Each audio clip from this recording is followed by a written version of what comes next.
versus Exiled, followed by probably my favorite matchup of the night, Tribe Gaming versus NL Esports. Day, which one are you looking forward to? I definitely, out of the games that we have for today, I think the Tribe versus NL game will be one of the most exciting to watch. We were a little concerned about, Tribe with the massive roster changes they had at the beginning of the season, but they came through really strong with showing at the opening of the season, and unfortunately, we haven't got to see too much of them. So I'm definitely glad we get to see them on stream here for tonight. It looks like we do have a little bit of update. Is that from Tuesday's off-stream games? All right, so for anybody that didn't catch the off-stream games on Tuesday, Tribe won, quote, dominantly versus Exiled, 2-0. This is according to Zim. Don't take it out on me. And Fierce DQ'd to Zygnus. Yep. All right, and it actually looks like we've got everybody in here and we are ready to go. So a quick start for game number one, just to run through our BO3 maps real quick. Raid Hardpoint is going to be game number one. Standoff Search and Destroy game number two. Hackney Yard Domination for the final one. The DRH and the ASM, if I'm reading that correctly, are the two banned weapons. But yeah, we are good to go for game number one. Yeah, and you definitely would expect this game to be in favor of Nova Imperium, just based off of this all-star roster they have put together with Swag, High, Forsaken, and Hacks. So a lot of the returning roster that performed really well last season. Meanwhile, Fierce, while the Fierce name may be the team that won Season 4 of Mobile Mayhem, this is actually mostly the Gravity roster. So definitely got to take things with a grain of salt there. They definitely have players that can perform. Just when it comes down to the consistency for these players, you definitely would expect Nova Imperium to have the edge there. But right now, pretty even game, pretty common for a raid opening with the hardpoint that is so open and easy to get to on both sides. It'll be when we get to garage and basketball court that things usually start to take a much more commanding change. But right now, it is Fierce ahead. They'll be it's like just about 9 points ahead, moving on into P2. Yeah, and obviously it is early in the game, but this Fierce team, at least in the first game that we saw on stream, struggled a lot. So for them to even be able to get 29 on the first hill, definitely a good sign for them, and hopefully they'll be able to continue to improve. We do have Hex already moving up to 5 kills on the board. High, who is actually absent on Tuesday, showing up in a big way right here. He's already got 6 kills, make it 7 right there, hits the drop shot. Does end up getting refrag some time on the hill going in, but you can see a very quick collapse of the Nova Imperium players surrounding the hill. They'll be able to take it pretty easily. Cello not going to be able to push in. December gets 1 frag before getting dropped, and High dropping over on poolside. It is Nova Imperium retaking the lead right here, and we do have this Fierce team going ahead. They are ready to set up for P3, and we'll see what type of a hold they can get right here. And this is actually really smart, and it's something that I don't want to say bash, but I definitely critique a lot of teams for quite often, is trying to fight or win a fight over the last couple seconds of a hardpoint. Usually not the best call. I love seeing that they were able to make the smart call, make the rotation over to garage, try to get that situation locked down. That gives them both the anchor potential, as well as they can also get set up in any sort of head glitches or strong corners. However, honestly, just the gun skill advantage that Nova had, they were able to quite easily break the defense that Fierce had set up, and it is now just Nova climbing on up in points. They are over 50 points ahead now, and for the most part, not seeing a ton of action on point. Cello did slide on over to point, but the cars are destroyed, so not going to be the easiest kill for Bye Bye, but they will pick that one up nonetheless as they cross into 100 points. Yeah, and pretty good consistency across the board for Nova Imperium. Honestly, not a lot of struggles in the kill department for Fierce, but a lot of it has come down to giving up breaks too easily, as we saw happen right there, like you were talking about on P3. We do have High now moving into double digits, pushes in. Probably a little bit overly aggressive, pushing through a smoke with your operator out. That does end up costing him, and right now, we got a really strong setup for this Fierce team on the hill. Swag trying to stay alive for the time being, and Cello's actually going to pull back, not overextending. He's got a War Machine in hand. He's actually going to survive right there. I can't believe that actually happened, and Swag is going to be able to take him out from the top side. 3 players moving into double digits. Swag, High, and Hex. This is a Nova Imperium team that, even though that obviously they're going to be at a disadvantage as they were in a 4v5 on Tuesday, really didn't perform up to what we would expect out of them even then. So seeing Swag pop off in the respawn, definitely a really good sign for them as they do build the 70-point lead, but we do have Fierce chipping away right now.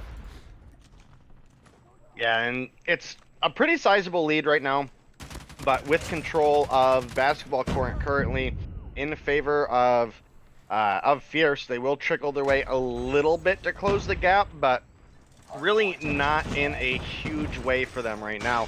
They're still sitting down about 50 points and rotating into our P5 rotation here. Swag does have a Goliath that is available. That is the 1 score streak here on the side of Nova Imperium, but we've got a big ol' nothing on the side of Fierce, which is definitely a rough spot to be in. This is one of the less good Goliath hardpoint maps for hardpoint specifically, because a lot of these hardpoints are outside, susceptible to rockets, grenades, predator missiles, cluster strikes.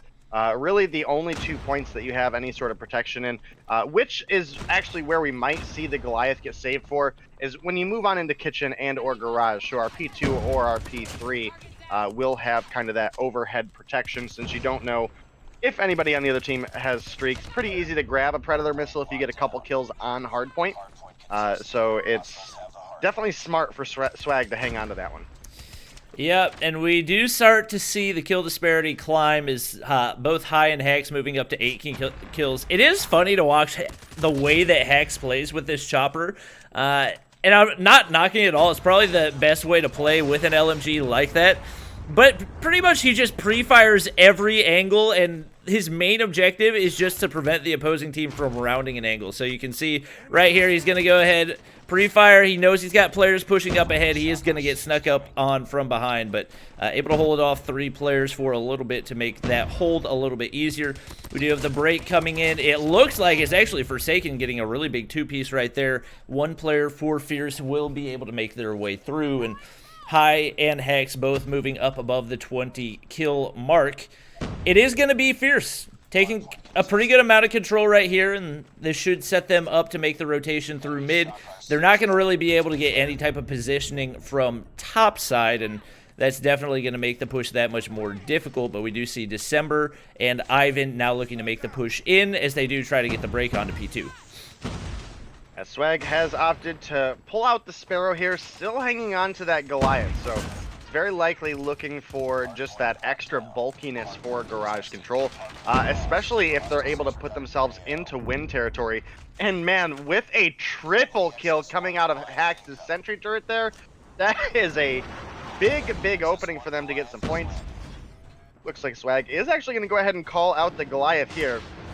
Not sure I'm super in love with this call, since they already burned the sentry gun on this point and there's only 30 seconds remaining. So hopefully he'll start making that rotation on over to garage. Does look like that is going to be the case. Again, garage going to be another area where relatively safe for the Goliath. They made sure that the cars were blown up in the last hardpoint rotation, and again, just being inside provides that extra layer of protection in a Goliath. So you definitely expect to see him making that rotation over and be looking to close out the game for his team. They're sitting just about 25 points away from a win here. I do believe that rocket did miss there, so Swag's still pretty healthy. 516 on the health bar right now. Finds 1, finds 2, but he is getting taken down. and the War Machine will close that out for him. And this is kind of why, again, he burned a lot of time and a lot of his Goliath's life just trying to make the rotation over to Garage since he called it down before P2 started. Yeah, it's definitely a risky play. Honestly, I don't hate it because he, in the process, was able to take out, I think, 3 or 4 Fierce players that were over on the point, and because of that, Hoshidog is going to be the only player remaining on the hill, and it should make for a pretty easy break for the remaining Nova Imperium players as we do see them taking control. If they prevent any type of contest from going in right here, they will be able to prevent this from going to a P4. And with Hex set up in position in Red Room and other players set up along poolside, should not be too much of an issue. Hex not going to be able to win the gunfight, but really not a whole lot of time for Hoshidog to work with. And it will be Nova Imperium with a convincing Game 1 lead, or a Game 1 win, 250 to 140. Yeah, definitely a big way for them to start out. And again, this is kind of what we would expect coming through from one of the teams that was tied at the top of the league last season, which has maintained a majority of their roster, as well as picked up a couple incredibly good players in Forsaken and Bye Bye. So you would absolutely expect this roster to perform well. Again, Fierce, despite the name being the team that won last season, this is not even a single player, I don't think, on this roster is the same. So yeah, I don't think so. This is, I'm pretty sure it's like 4, or if not the whole roster of Gravity that came over, who performed in the lower middle end of our Season 4 Division 2. So, I think Division 2. Yeah. So, again, they do have strong players. They just, it's going to be difficult to see them match up against the likes of Nova Imperium here. But I'm definitely excited to see them in upcoming games in the season to see really how much they've improved over the Season 4 to Season 5 break. I'm definitely not counting them out for this season. I think Cello is a phenomenal player. We've seen Laura have kind of varying performance. We've seen Laura both pop off pretty hard as well as struggle a lot in some games, and Ivan as well, kind of same situation. So they have the talent to compete. It's just, as I say about a lot of teams, it's all about the consistency. It's going to boil down to consistency for 90% of the open season. Yep. We're obviously going to see a lot of these teams go through some struggles, as many of these teams are making the switch from iPad over to phone. So, honestly, both of these teams are 2 teams that have recently made that switch. Obviously, Nova Imperium started a little bit earlier in the, I believe it was season, what season are we in? I think we're in Season 5. Season 5. So I think it was at the end of Season 4 that we started to see Nova Imperium make that switch. And also, as a team that was typically performing better, you would expect them to be performing better on phone as well, going up against another previous tablet-only team. So we'll likely see some big improvements from this Fierce roster. Honestly, even between now and the last time we watched them, I feel like they've already improved significantly, at least in regards to their gun skill. And coming into Search and Destroy, that's one of those game modes where it does seem like the underdog definitely has a much bigger opportunity to pull off an upset, just because you do get that reset after every round. You don't have the compiling of score streaks and operators and everything else. So I'm hoping to see big things out of them, but obviously with the sniper power of Swag and High that we do always talk about in Search and Destroy, it's not going to be an easy road for them in game number 2. Yeah, definitely not, especially with the likes of this Nova Imperium roster all being players that really for a long time specifically excelled at Search and Destroy and struggled in Respawn. They obviously through the seasons have got their practice in, and they've really come to be one of the top teams to compete with. Hacks, I mean, honestly, in that last game just honestly performed so good. I think he was 28 and 14 at the end of that game. Yep. So as a player that was kind of in the middle, at least as far as the performance we saw out of him last season, really, really opening things out in a big way here in Season 5. I'm unsure if he is a phone player already, and maybe that could be part of it. But again, I mean, Hacks has just been really performing in the upper levels of this team since the beginning of this season. So. Yep. And taking a look at our standings right now, obviously we do have NL up at the top with 65 points. In regards to the two teams playing right now, Nova Imperium still struggling a little bit. Obviously, the 4v5 on Tuesday didn't help them a whole lot, so they are currently at 20 points, which puts them 20 behind Tribe Gaming, who's at the top of Division 2. Fierce, due to their DQ on Tuesday, is actually at minus 20. So they've got a really long way to climb. And just goes to show you how crucial it is to have your players show up so that you can at least give it a shot. You're much better off taking the 0 points than you are taking the minus. We definitely want to see every one of these teams have the same opportunity at making it in to those quarterfinals and semifinals at the end of the season. So hopefully they'll be able to pull that together as well. But it does look like we have most of our players readied up. We should be good to go for Game 2 momentarily. And Standoff Search and Destroy, always one of my personal favorites. Looking forward to what these two have for us. Yeah, and Standoff, a highly contested map for a lot of teams, just due to it's honestly been around for, I think, a couple Call of Duty games in general at this point. So definitely strong for them to make that move into mobile. And then it's been in season after season of Mobile Mayhem. So the map that all teams are really kind of accustomed to, as opposed to like a Hackney Yard or a Scrap Yard. So definitely, kind of as you were mentioning, where Search does bode a little bit of a cushion for the underdog, just because you get that reset every round. It is also going to be difficult going up against a team that excels in Search and Destroy and is on, honestly, in my opinion, one of their stronger Search and Destroy maps. But it is Ivan opening up with the first blood on Forsaken. Ooh, and barely misses the shot on the Hex as well. That would be a really big two-piece for them. And regardless, it's definitely still a really big early pick. He did find Swag peeking top side. Bye-Bye's going to get a trade onto Cello, but Hoshi and December finding two crucial picks. Swag and High all by themselves, but honestly, if you're Fierce, that's not too comforting a thing to have these two that you still got to get rid of.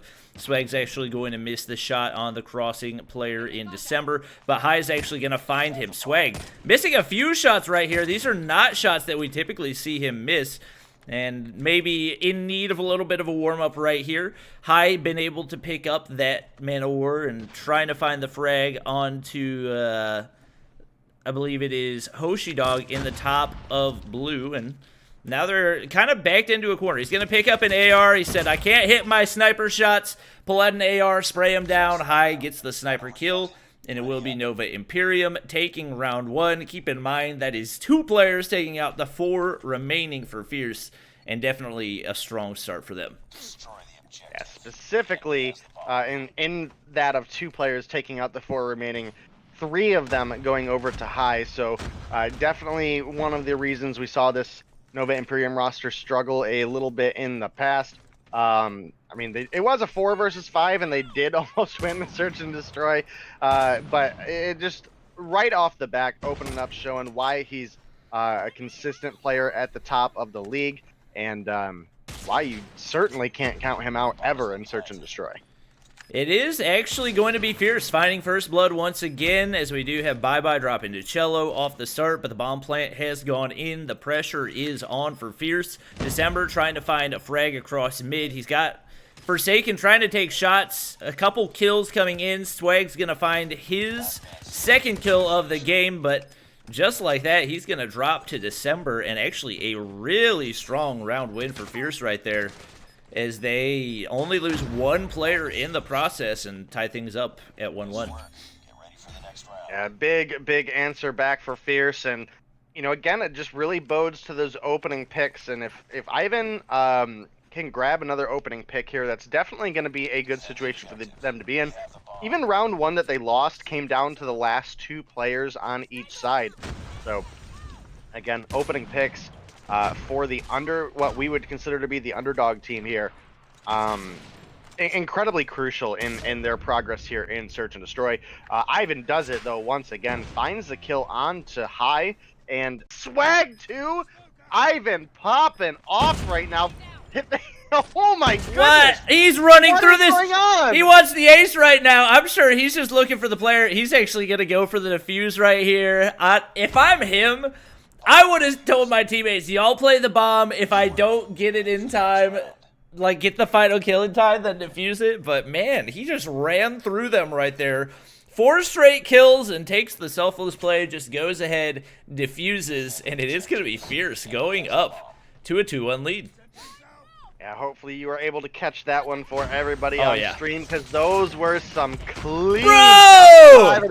He finds another double! Oh my gosh. And this is exactly what I was mentioning going in between Game 1 and Game 2, is they have the talent on this roster to compete.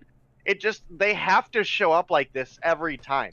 Ivan, 8 kills on the board. Laura finding a big double kill for the team there, helping them close out a 3rd round here over Nova Imperium. And while I gave Nova Imperium the edge in Hardpoint, I most certainly give them the edge in Search and Destroy. So the fact that we are ahead right now on the side of Fierce is phenomenal. Ivan finds the head of High, finds another one on to Bye-Bye. Can he find more? Nope, not gonna find Forsaken there, but 10 kills on the board for Ivan. Absolutely carrying his team through to victory. I mean, it might be the gun, because Forsaken killed him, picked up the gun, immediately hits a sniper right there, and Cello's going to be all by himself for Fierce. Got a sniper in hand, but here's the shot for Forsaken. That's a risky peek based on what we've seen so far. Hits a couple pistol shots, not able to hit the follow-up. Forsaken's got a man of war to work with. And Nova Imperium will bounce back right there and finally end the streak for Fierce. Moving things to 32, we will go ahead and switch sides, and we'll see what type of an impact that has on the way that Ivan is playing right now. Felt very, very confident on the defensive, and has been pretty much a one-man wrecking ball for this Fierce team. Trying to hit the jump shot onto Hex.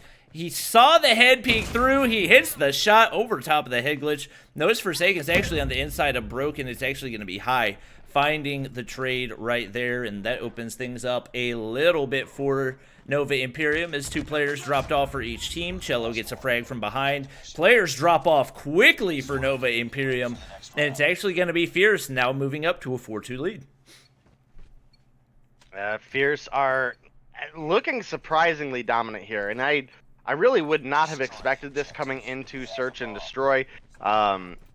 Just with it being Imperium. Again, this is a team that a couple seasons ago, underneath a different team name, had a 80% win rate across the league in Search and Destroy. So absolutely phenomenal games here from these guys. And Ivan is just popping off. I don't know if it's, you know, like you mentioned, I don't know if it's just the gun or what, but I believe this is realistically the same setup we've seen Space use in previous seasons. Yeah, I think it is similar. I believe Space actually uses the 4 times as compared to the ACOG that Ivan is using right now, but all they function very, very similarly. And the one-tap ability that you have when you put the stopping power on the Arctic 50, obviously very, very lethal. And once again, something that I'm surprised more teams don't ban coming into this, especially given how lethal some of these players are with it.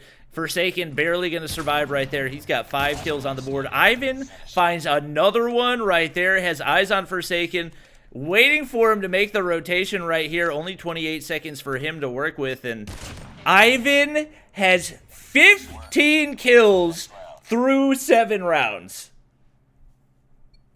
Oh yeah, my gosh. I mean, I don't know what other to say than again, we need to see this consistency come out of this roster a little bit more, this level come out a little bit more consistently for this roster. I mean, 15 kills on the board, definitely nothing to scoff at. And Swag picking up the kill onto Ivan to open things up here is probably one of the best things that could have happened for the Imperium roster, because it is currently game point for the side of Fierce. And they have tied it up. We did get Swag getting the first kill, but December has found 2 again. Just believe he was rocking the sniper there a second ago. It looks like he might have a HVK as well. I believe that gun alone has accounted for like 60% of the kills, because December picked up the build from his teammate and immediately got 2 kills with it. We saw Forsaken do the same thing, and now it's going to be High all by himself. Needs to get the win here in the 1v2 in order for his team to be able to get the 2-0 win, and right now it's looking very unlikely. Hoshi's going to be able to push through, and a dominant 6-2 win in game number 2 for Fierce. And for a team that got 6-0'd in their first appearance in Mobile Mayhem, that is definitely a massive bounce back for them. Yeah, you're absolutely right with that, Bobby. And again, I'm really surprised that this team came through with such a strong performance here. Ivan specifically absolutely walked through the members of Nova Imperium here. 15 kills to end off that game, carried his team through a majority of the rounds, and then Laura in December started the game off pretty slow, but in that last round, December was able to pick up 2 incredibly crucial picks for the team that helped them close out that 6-2 victory, and that is going to push us into a game 3 between these two teams, which is going to be Domination on Hackney Yard. So one of the newer maps to Call of Duty Mobile, at least for Mobile Mayhem. And just as a quick reminder for everybody else, Nova Imperium has the DRH band and Fierce band the ASM 10. So moving into the final matchup here, not sure we'll see as much of the Arctic 50, but still some potential. If Ivan is that strong with the sniper, I definitely could see him pulling it out for such a map. Yeah, I mean, you got to think at some point, at least against Fierce, people have got to start banning the Arctic 50 just with how dominant it. And it feels like that's the only gun that we see really, really lopsided performances with. We saw the same thing with Space last season. Like you mentioned, just like crazy pop-off performances where nobody's able to kill him. Because like we said, it's just one shot anywhere on the body, immediately dead, and you can see these players have really mastered it, and they're just absolutely running through these lobbies. So we'll see if it does end up coming out in Domination on Hackney Yard. A lot of long angles there, so very much a possibility, but also once you get into the B site, it can get very clustered, and you want to have a little bit more close range versatility. So guess we'll have to wait and see. Just waiting on a couple of Fierce players to ready up, and we should be good to go for our final game of the matchup. Keep in mind, game number 2, definitely one a lot of you will be excited to see. Zygnus versus Trovo Mayhem.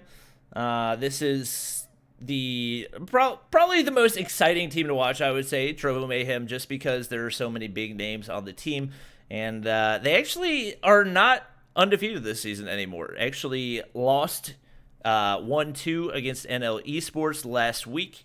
They did get a win as a result of a DQ for their Tuesday game, so we'll see if they're able to brush off the rust and bring their A game in their matchup against Zygnus. Yeah, definitely going to be some exciting matchups ahead of us. As you mentioned, the Trovo Mayhem, fun team to watch just because there's so many big names on the team. Obviously, the likes of Tectonic, Little B, Godsley, Noah, B-Nates, really big members of the community. So definitely be keeping an eye out for them playing today. I can't remember who they're up against. Let me pop on over to the matchups real quick. They are up against Zygnus today. So Zygnus definitely a team that I think that should be a pretty good matchup as well. I mean, I still think Tribe versus NL likely to be the best matchup of the night. But Zygnus versus the Trovo Mayhem should definitely be a good one as well. They have several players that just have popped off in previous weeks. So definitely looking forward to that one as well. But enough of that. It is time to get into game 3 here between Nova Imperium and Fierce. Again, going into this matchup, I would have thought this would have been a quick, easy 2-0 for the side of Nova Imperium. But Fierce quick to prove me wrong. Yep, we see a little bit of time going in on B, but actually, wow, what a push in by Fierce right there as they're able to immediately capture the B flag only a few seconds into the game. That is a great start for them, and it is going to be tough to defend. Typically, from my experience, this is the weaker side when it comes to domination, and controlling this top area gets a lot more difficult, especially if the opposing team is able to get a spawn trap in place. 3 people on the hill. Laura is able to get 1 kill, but not enough to save the flag right there. Forsaken already has a Pred missile. 7 kills on the board for him in the first 50 seconds of the game. And with that, we do have Nova Imperium taking control of the B flag. And like I said, I would consider this to be strong side in domination. So we'll see if they're able to hold this for the rest of the duration. Obviously, losing out on it in the first few seconds, not ideal, but they're definitely able to bounce back and recover quickly, and especially with Forsaken causing absolute mayhem in the top side. That's going to slow down the B cap by a lot. A little bit of extra time going in, but it looks like Nova Imperium will remain in control. Yeah, you're absolutely right, and it may be a go ahead and jump into some comms for the team here. Honestly, it's up to you, Bobby, which side we go into, but I definitely would like to hear how these teams are handling domination again on one of the newer maps. Yep, we'll go ahead and hop into a call with Nova Imperium. Yeah, tractor on you, Swag. Right in front of you, Swag. Right in front of you, Swag. Right in front of you, Swag. Hold on a second. Yo, one BC, by the way. Still on a BC, by the way. Hold up. One on left. Container dead. I'm hopping on. Push up. Oh, he's up close. On me. Yo, Hoshi's one shot. Hoshi one shot on me. He's on the bottom. On your right, Swag. Yeah. They're all coming green side. Watch out for green side. We have top. One out. Container Z. Just cap. Okay, I'm holding A. City by tractor. Yo, one bottom out, on top out. Yeah, one more top out. One on green side, absolute. One absolute on green side. He's pushing on tractor right now. Tractor. Yeah, mid. Yeah, I'm gonna pick up B. I'm gonna pick up top here. Hey, on top. Yo, Nice, tractor that. nice, go in. One on top hill, two guys, two. One pushing out right now. Pushing right now for a second. One behind you for a second. Nice for a second. Yeah, Sparrow push out. Sparrow on me. Sparrow on you. Sparrow dead. Yeah. Nice. One shot made it, bro. Right in front of me. Oh my god, I'm so good. Yeah. I have a Pred. I'm popping a Pred. Dead. Yeah, as you can see, some really big plays going in for Forsaken right there. 18 kills for him, and even though Hex and Swag are off to a little bit of a slow start, we do have this Nova Imperium team retaking the lead as we do get closer and closer to the end of the half. Keep in mind, we are going to 100 points instead of the usual 75, so a little bit of a longer half, which means the more time you can get from strong side, the better Forsaken. Saving that sentry gun, which I would definitely say is the right move, especially moving into that second half.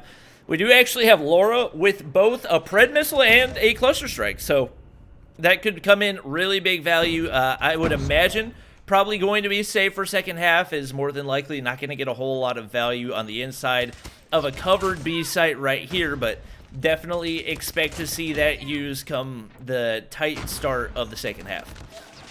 Yeah, definitely expect to see those score streaks try to help them get some cut off and some potential to get into B. We will be going into the second half with a slight Nova Imperium lead. They'll be up about, looks like about 20-ish points.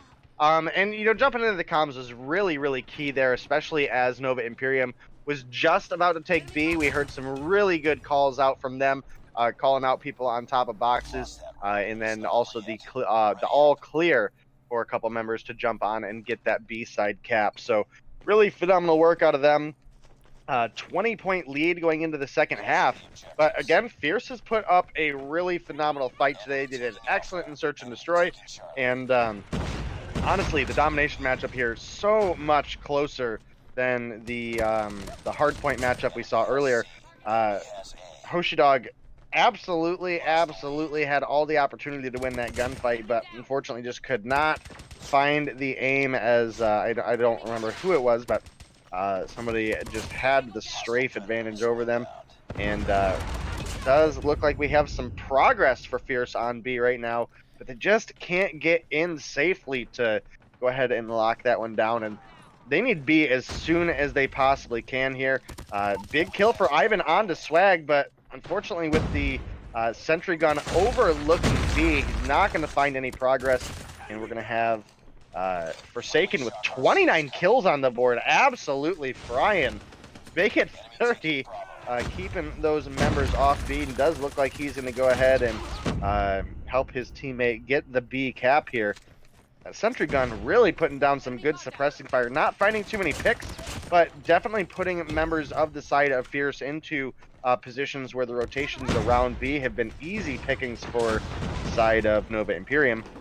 Still no cap on B, still about a 20-point lead for the side of Nova Imperium, but again, Fierce definitely not out of this. 20 points is a pretty small gap to close compared to some of the things that we've seen in the past. Yeah, I'm a little bit surprised Nova Imperium did not get the B cap right there. We actually saw Forsaken with a one-man spawn trap on Fierce for probably a solid 15 to 20 seconds, but it looks like a couple players were able to escape it and prevent the B cap for long enough that it has remained uncapped for this long. One thing you got to keep in mind is with this switch on over to 200-point games of domination, it does start to become more of a time factor. So even with Nova Imperium taking the lead right here, you got to think it's even more of a difficult position for Fierce to be, because not only are they up against the points that currently Nova Imperium has on the board, but they're also going up against the clock. We do see them getting control right there. That is a huge B cap for them, but they're going to need to get a really good hold right here to have a shot at making this comeback happen. Yeah, and they absolutely can. I mean, they're only sitting down about 20 points right now. So they're in a prime position where all they have to do is hold B. There's no triple cap needed. But man, Bye picking up a big triple kill there for the team is definitely going to put a little bit of pressure on Hoshi here. He has members of Nova rotating in on both sides. They're going to find the kill. They're going to find a couple kills, actually, and that looks like it's going to be a B flag going back over to the side of Nova, who, if they're able to hold this, have just put the nail in the coffin of Fierce's, honestly, attempt at an upset there.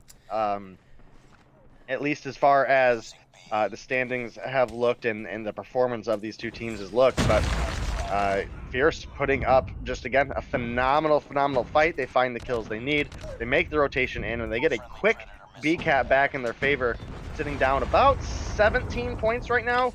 Easily doable. And we do actually have them taking control of the B flag. We'll go for a listen in with them real quick to see what things sound like on Team Fierce, as they're getting very, very close to making this comeback happen. War machine on him. He's a war machine. He's on site. Two on site. There's two in there. Two on site. Two on B. Yo, It's he's just low, made he's an low, operator skill. he's low. One super low, one super low, one super low. pushing. Oh, we gotta get it now, we gotta get it now, we gotta get it now, dude, we gotta get it now. Bro, going. Yo, one man. I keep getting shot Yo, by mid Steve, containers, mid containers, dude. Yeah, pretty. Yo, annihilator in the spawn, annihilator in the spawn. Nice. And we do see things getting pretty quiet for Team Fierce, as we saw a pretty big conglomeration of operators, score streaks, and everything else. Suddenly realizing that it may be out of reach. Forsaken dropping the 50 bomb. I don't think that is something that we have ever seen before in Mobile Mayhem.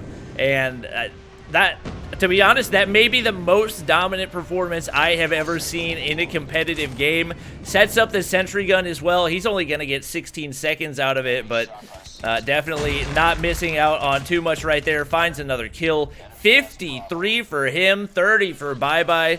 And despite the solid effort from this Fierce team, just too much Forsaken in this matchup, and it will be Nova Imperium coming away with the win.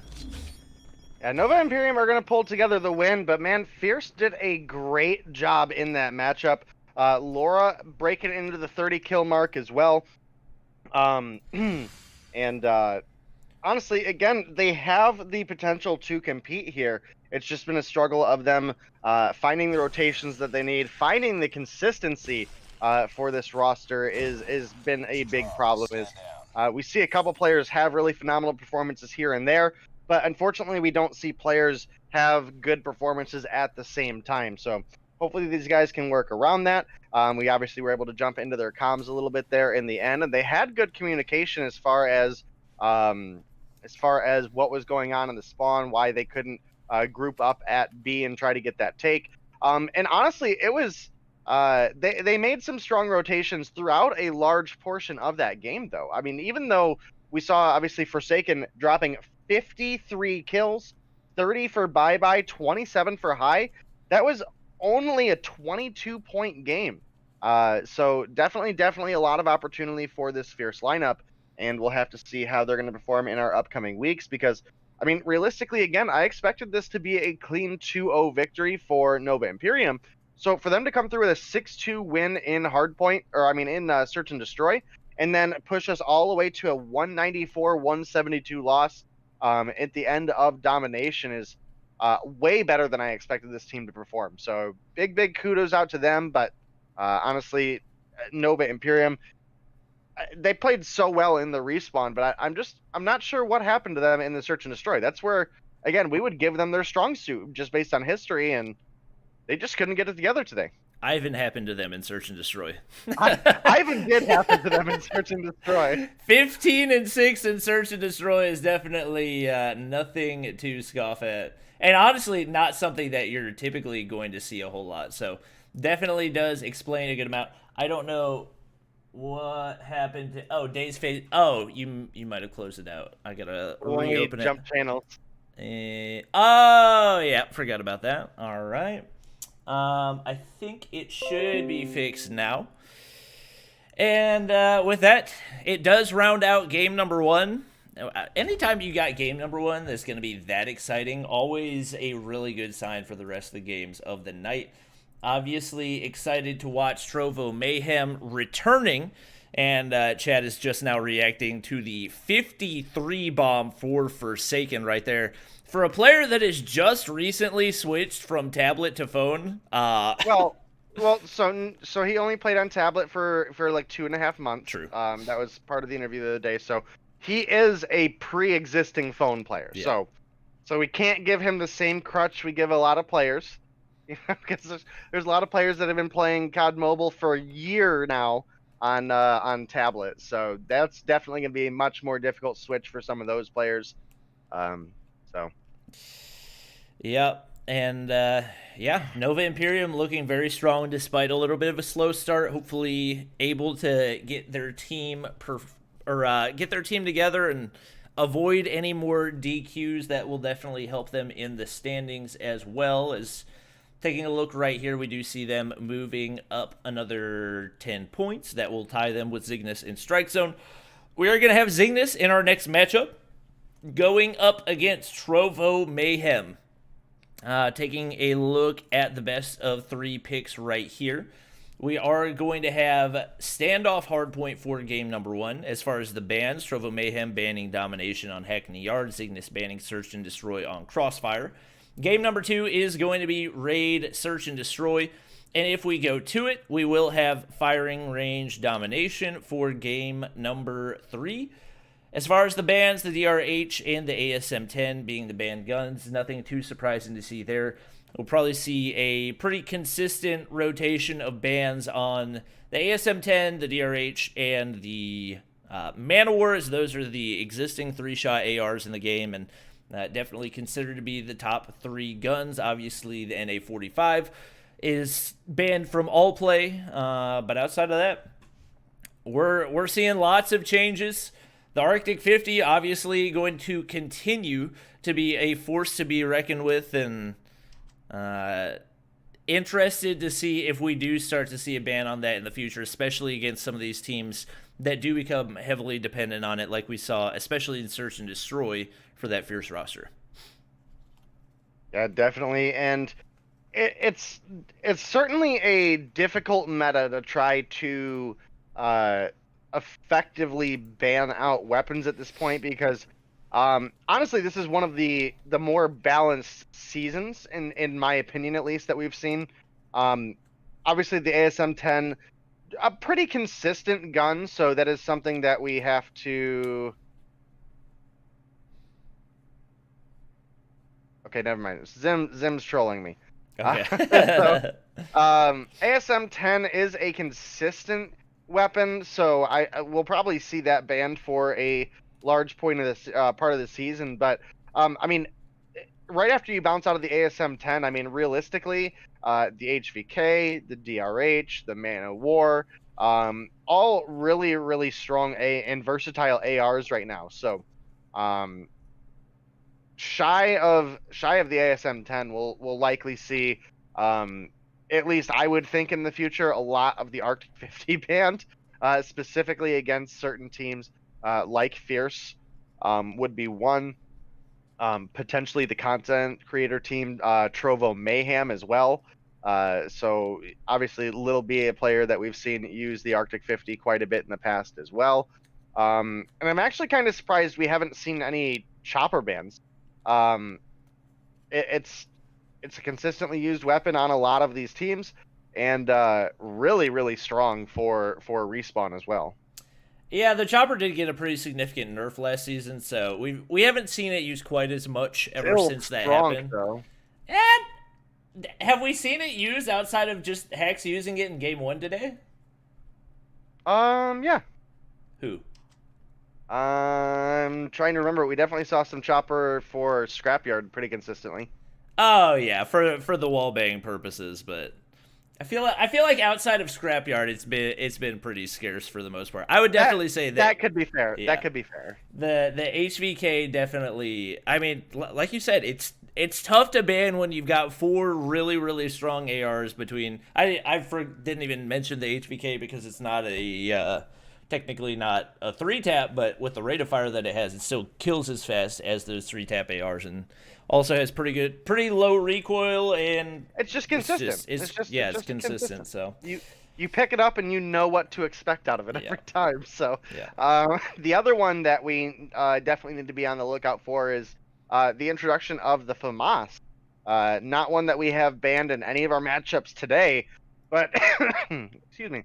I believe it was Silva on Tuesday we saw just absolutely shredding with it. Does seem to struggle a little bit in the longer range fights.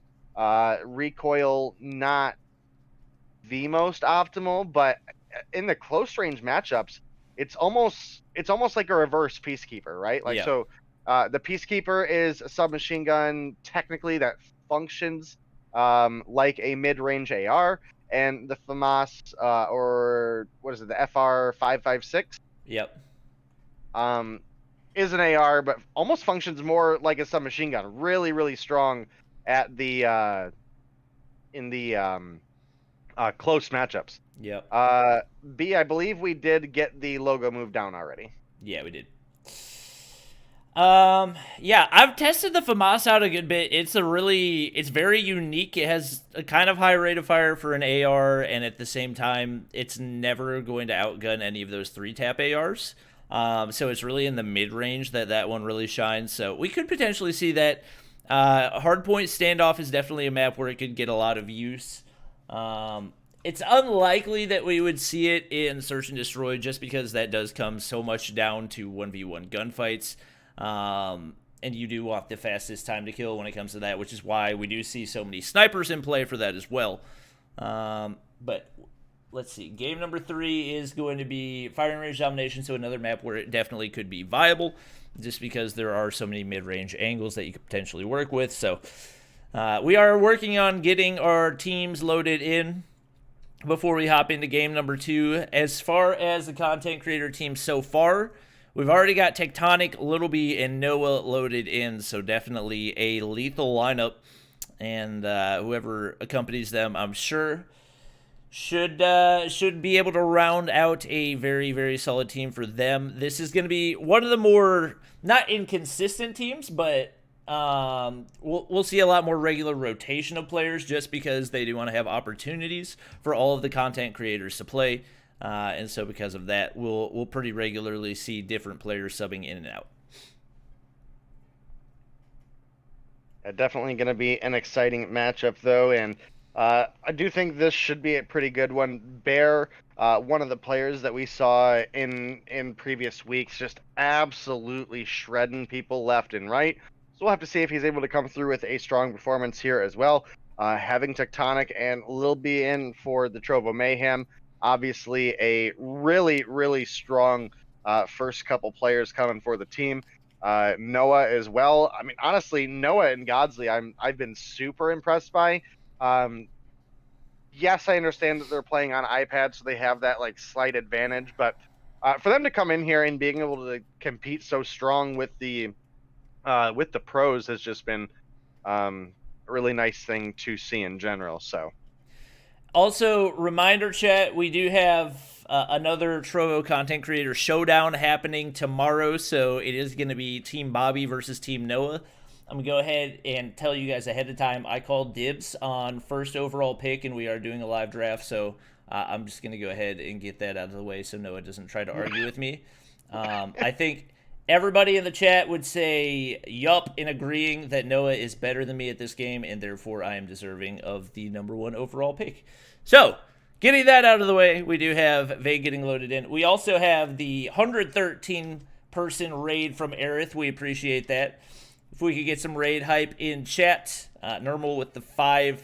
Probably not getting the new lucky draw. I think it's the ICR, and the ICR does not really fit my playstyle a whole lot. So it should be interesting. We may see some of these content creators actually using that new skin. It's very, very unique. It is a very in-your-face clown gun camo. So I would be a little bit surprised to see it come into play, but you know the content creators will always do it for the content. So with Aerith getting loaded in, we do have our final player rounding out the roster for Trovo Mayhem.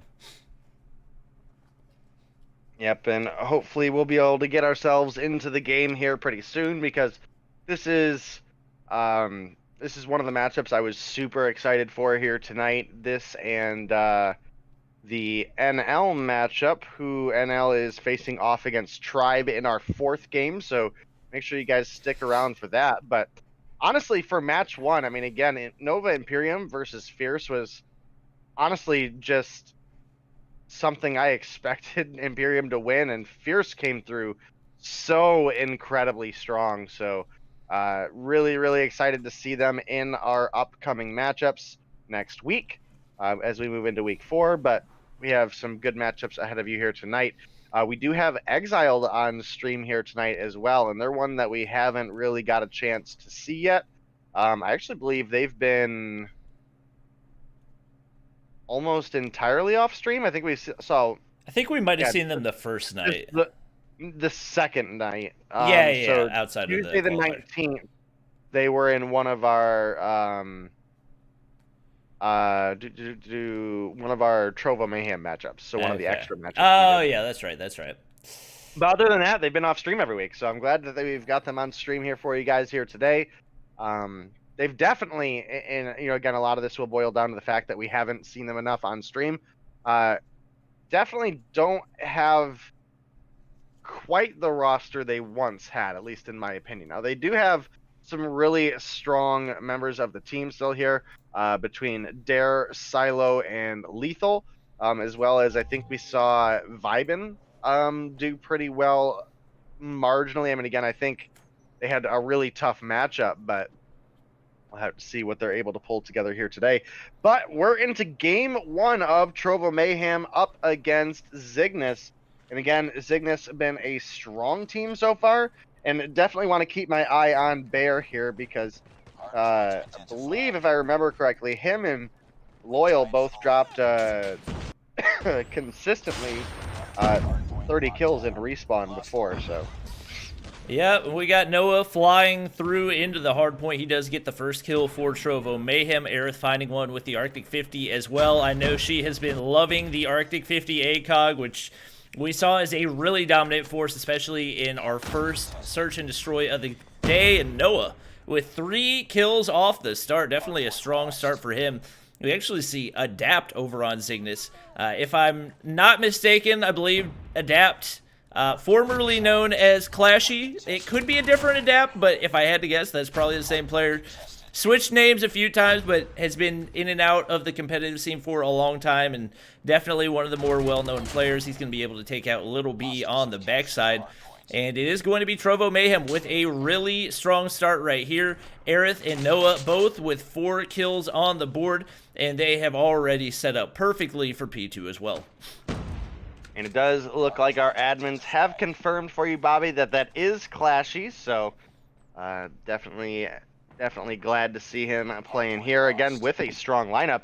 But one thing I do want to make note of is S-Thug is another player for Zygnus that had really popped off previously, and we do not see him here today. At least he does still appear to be on the roster, but just not here for today's matchup. So Trovo Mayhem had developed themselves a slight lead, but moving on into P2, this is mostly Zygnus in control at this point. Bear is going to find Tectonic, and that is a incredibly huge pick. In fact, it's Zygnus filling up the feed. Riot's going to find Little B, and Adap going to find a kill onto, I did miss who it was, but overall, 7 for Adapt, 6 kills for Riots. They've really been fragging out here. Aerith leading the team right now, finds a big triple kill, putting her, now make it a 4-piece. Aerith finding a quad to put her up at 8 kills herself. So really trying to help the Trovo Mayhem here, especially on their rotation over towards the third hardpoint. We have Tectonic set up in the back, looking for the big crossfire, unable to find any bullets to connect, and it is going to be Zygnus making the break into top. Zygnus might be in a great position here to take a lead, as they are able to find a couple kills. But just as I say that, Trovo Mayhem finding a couple of their own, making their way into the hard point. There's enough time on the board for them to essentially just tie, basically. But that would be absolutely huge for them off of the lead that Zygnus had coming out of P2. Yeah, we do have a surprisingly slow start for both Tectonic and Vague, 2 players that have been very consistent in the competitive scene, but we have seen them starting to heat up in the last few minutes. Tectonic with Arctic 50 in hand, tries to hit the wall bang, gets a hit marker as a result. And Trovo Mayhem getting a little bit of the extra scrap time right there, but they do find themselves down and in need of a break. Tectonic looking to push in, more than likely going to peek top boxes pretty soon right here in Cortez. Pretty content to prone on the backside. To actually Adapt, spawning in a really unfortunate spot. Tectonic going to be able to take him out easily. Finds another one right there. Starting to heat up. That is a really good sign for this Trovo Mayhem team, and just like that, they get the break in a matter of seconds. Tectonic picks up the Arctic 50. Gets a hit marker actually through the wall right there. Not going to be able to get the kill, but one player hurt, forced to sit back and wait, and things really opening up for Trovo Mayhem right here as they do start to be taking control of the game. Aerith with 15 kills on the board. Little B gets a triple with the Pred missile, and right now, Trovo Mayhem is set up very well for the mid game. Yeah, you're absolutely right. They've taken the lead into their favor here. Tectonic is going to find a clean kill on to Ninja. Arctic 50, just such a strong weapon right now. I mean, again, there's a lot of players you have to consider banning this weapon against. Giving it to Tectonic, probably not the greatest idea, but you know, definitely have to keep an eye out. But really, I mean, it's Aerith rocking it right now. Has the Arctic 50 out herself. 18 kills on the board. Picks up kill number 19 with the Pred missile there, but will get found by Adapt. Man, this feed these last couple minutes has been all Trovo Mayhem. Lil B picking up a double kill for the team there.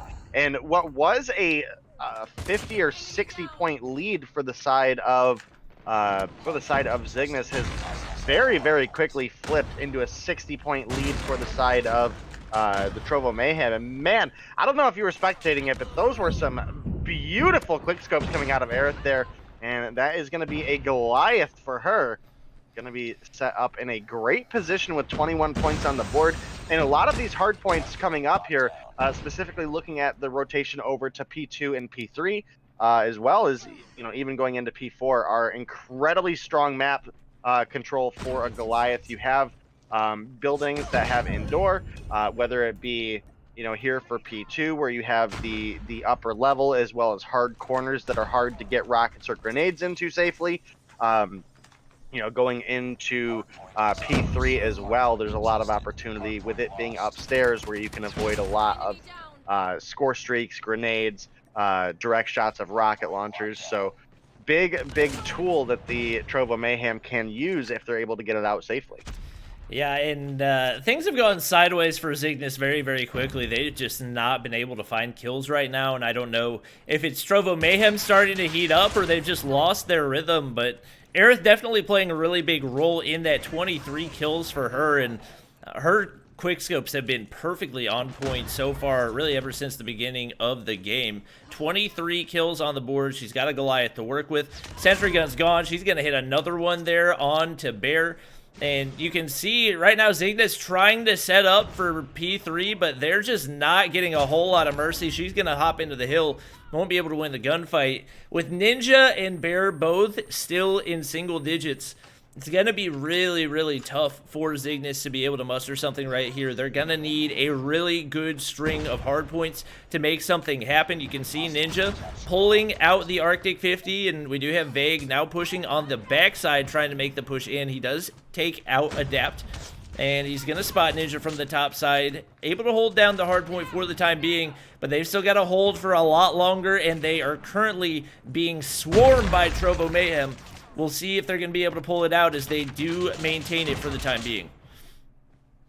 Yeah, and it's getting to be a really rough spot to be in if you are Zygnus, with the Trovo Mayhem a mere 37 points away from victory.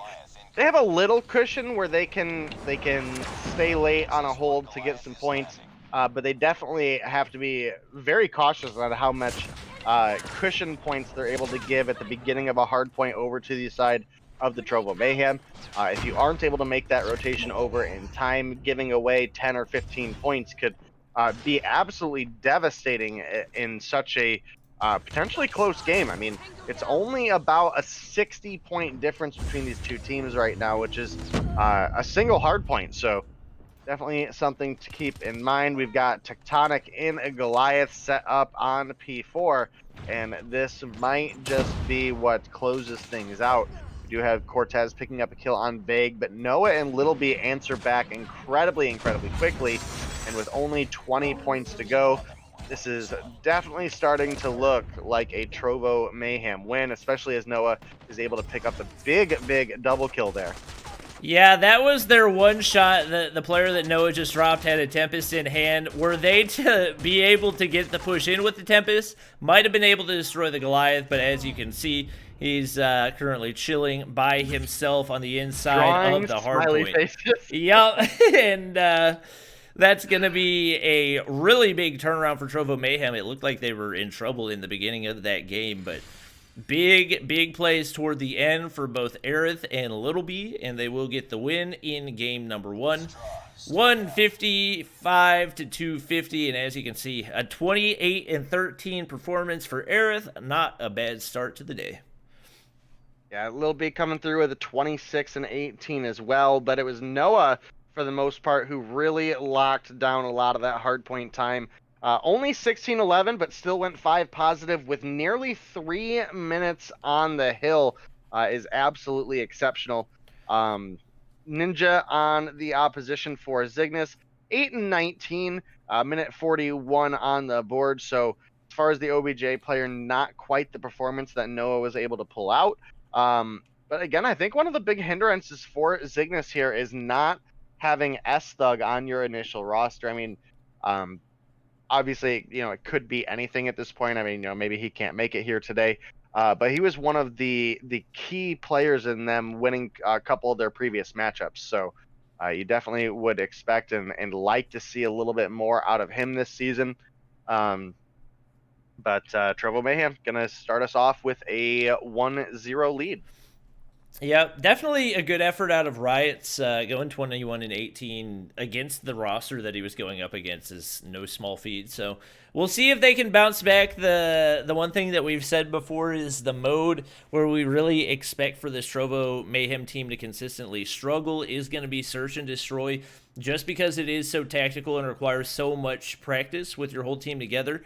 And because they do consistently have players rotating in and out, they're not able to get in as much practice on the Search and Destroy. With that being said, with Aerith sniping the way that she was in game number 1, that's going to be a huge asset for them and definitely going to open things up to potentially allow them to get the 2-0 win. We could potentially see Little B sniping as well, and if we do see that, definitely expect to see Zygnus struggle a lot, especially with them missing out on name starts with an L. Loyal. Loyal was the player that had been really big for them in Search and Destroy the past couple weeks. So with him out, expect Bear to try to carry big time. We'll likely see the Arctic 50 in his hands, and we'll see if they've got what they need to counter this Trovo Mayhem team and potentially sneak away with 5 bonus points if they're able to get the win in games 2 and 3. Yeah, and honestly, I'm kind of surprised to see Loyal off of the Zygnus roster here. And not on another roster, especially with the performance that he had in some of those weeks. So a little bit of a shock there, in my opinion, but definitely, a player I'd like to see come back for future seasons if possible, because, I mean, again, that was really a big shock in that first week, just to have a player come through so strong in being a rookie. I mean, that was like a rookie of the season performance in that first week, and then just didn't get to see anything else from him after that. So looking at the remainder of their roster is pretty much just, honestly, pretty much just what you see now plus S-Thug. So lost a couple players, actually, including Forsaken, who got picked up by Imperium. So rough time to be Zygnus currently. Ooh, but a big first pick for Bear right there. He's going to take out Little B, and that will eliminate a couple options. Aerith and Vague dropping off the start as well. Zygnus looking really strong in Search and Destroy, especially Bear, as we expected, pulling out that Arctic 50 ACOG. The bomb is going to go down over onto B. And the pressure is on for Noah and Tectonic, both with Locuses in hand. The beautiful new skin for Season 1. Not sure if it's going to be enough to help them clutch the round right here, especially with 5 players on site and not a whole lot of time to work with. We do have 23 seconds before they need to get that defused. We do have Noah pushing all the way in. Very aggressive, somehow still alive. Tectonic's going to drop. It's a 1v5 for him. Not able to hit the shot right there. It is a 5-0 for Zygnus in round number 1.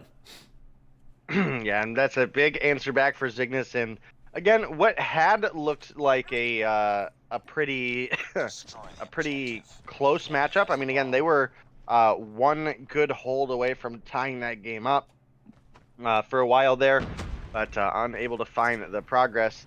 And then moving on into Search and Destroy, they answer back. They've recouped, and they pick themselves up a first round win. So hopefully for them, they're able to push us through to another domination matchup, because obviously we'd love to see more out of these teams. Actually kind of surprised right now. We've got 4 snipers out for the Trovo Mayhem, and they actually are up right now, so you can't complain about it too much. Tectonic does survive the frag there with 8 HP and is going to find Ninja rounding the corner on his way over to basketball court. Very likely just called out that bomb down to his team as well. It's a lonely Zygnus Riots, but Vague is very, very quickly going to drop him off the map. Yeah, the 5-0 for Zygnus followed up by a 5-0 for Trovo Mayhem. So looking like this could be a very even game after what looked to be a very lopsided first round. We'll see if Trovo Mayhem can continue that, as we do see a very different push from Zygnus right now, making the rotation on over to B.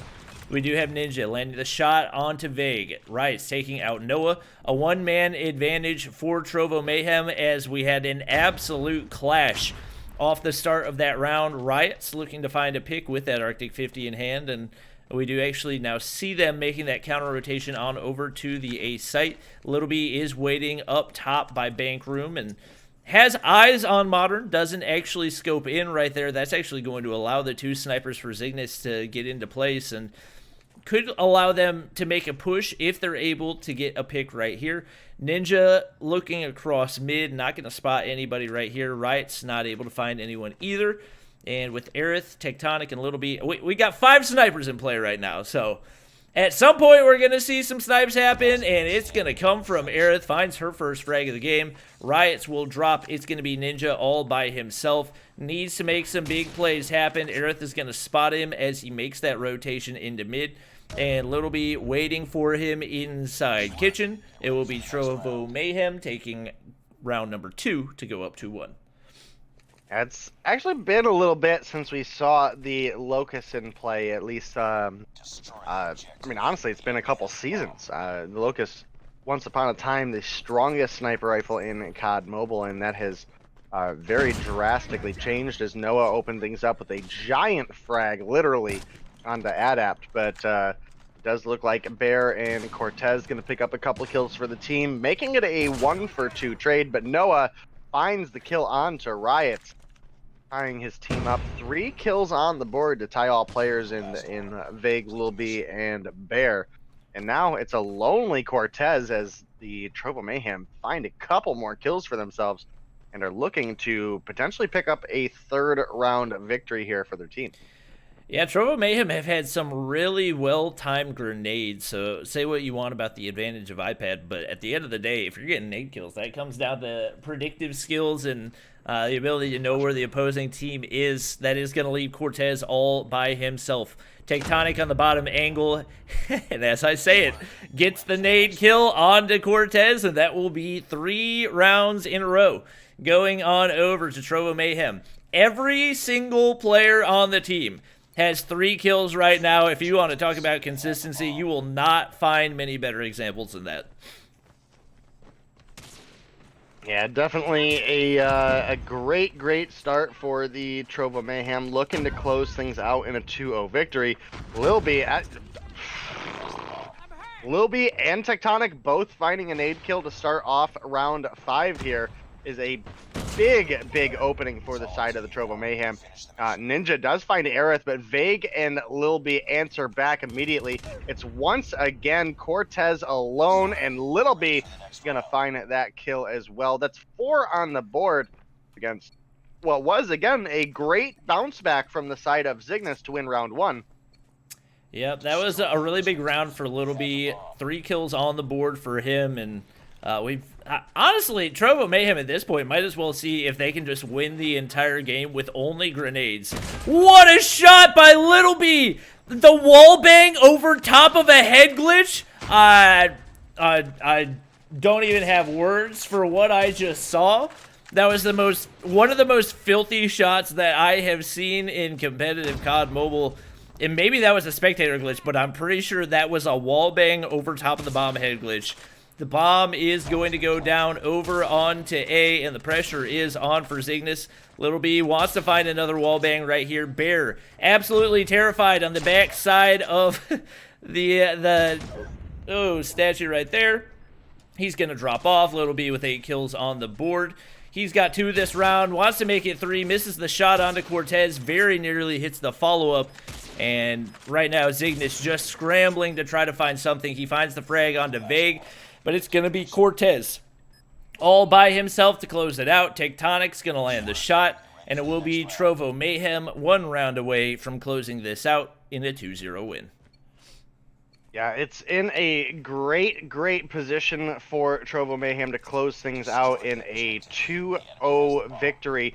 And again, what looked to be a very back and forth and even game as far as Hardpoint went, despite it in the end being, I think, like an 80-point victory for the side of Trovo Mayhem. This has been an incredibly one-sided matchup here in Search and Destroy, but Tectonic is going to get picked first, and this might be an opportunity for Zygnus to put a little bit of a stunt in the momentum that the Trovo Mayhem had, but again, it would be a long, hard comeback one way or another. Yeah, we do see Vague trying to get some information over on the B site, hits some shots onto Cortez, not going to be able to get the frag. Noah gets a little bit too aggressive right there. 2 players dropping off for Trovo Mayhem. What a shot by Vague over top of that mid-area head glitch, and that's going to make things a little bit easier for Trovo Mayhem. You can hear the wallbang attempts from Bear going in. Not able to find anything yet, and it's going to be Bear versus Vague right here, as we will now have the Cygnus players collapsing. Vague not going to be able to spot anybody. Bear barely has any HP, but staying alive. He's going to be able to get the frag. The trade goes in as Aerith finds one onto him, and now waits for the rotation. They are going to need to get a plant in sometime soon, and with the bomb pretty exposed over in that statue area, Aerith not in an easy situation. She needs a 1v3 to clutch up right here. She is surrounded from all angles. Seems to be impossible, and it looks like it will be, as Cortez is going to be able to take her out right there, and Cygnus will stay alive just a little bit longer. Yeah, Cygnus have an opportunity to turn this around, but they need to keep it up. They can't afford to make a mistake at this point. And unfortunately for them, we do have the Trovo Mayhem with bomb control for these next couple rounds as well, which, again, in my opinion, does give a degree of an advantage in one sense, and that's that you can usually have your team all rush one side, whereas obviously on defense, you kind of have to be prepared to defend both bombs. Noah is over in poolside. He has the idea, at least, that there's a player up in the vault, but unable to get any sort of line of sight, as well as he was unable to find the shot to land over the A head glitch. But man, doesn't matter, as we have 3 kills getting picked up by the side of Trovo Mayhem there, and it looks like the bomb plant is going down. This is very likely just going to be a 6-2, 2-0 closeout. Noah finds the wall bang onto Ninja there. That is not an easy shot to hit. Adapt all by himself right here. Pulls out the RPG, and he says, I'm going to get the final kill for myself, as we do have Trovo Mayhem. I see people in chat talking about an emote and asking for a DQ. I don't recall seeing an emote. Admins... do we have any ruling on that? That people are saying Aerith emoted. I don't recall seing that, but it is definitely... It's also very easy to miss when you're trying to spectate 10 people. We will wait on the ruling for that one, but for right now, it looks like it is going to be a 2-0 win for Trovo Mayhem. If we do have a DQ, that means we will be going to a game number 3. So currently waiting for the ruling from our admins before we say anything. Zim. And he's checking right now.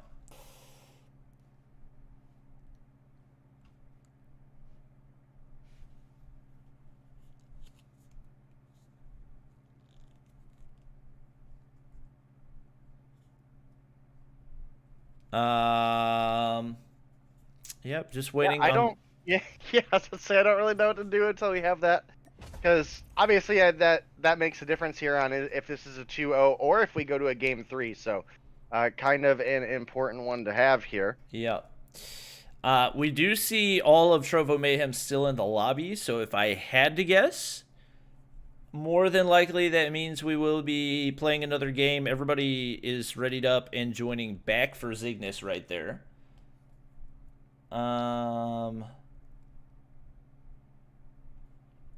Sylvia's asking if there was an emote or if chat's trolling. Based on the number of people that were spamming it, I had assumed that it actually happened. Start of round 4, Splinter says. Round 4. So I believe that will be a DQ, which means we will be going to a game number 3. Interesting. I'm interested to watch that back because I totally missed it. Right? And if stream saw us, it means you had it there. Yeah. I must have zoned out or something. Mayhem DQs, okay. Alrighty. Looks like we're gonna go to game 3. Oh, they admitted. All right, well there we go. All right. Making it nice and simple. Oh, yeah, extra rules. Emotes is banned. It was done by mistake. She was wiping her screen. That is a big oof. But the rules are the rules, which means we will be going to a game number 3.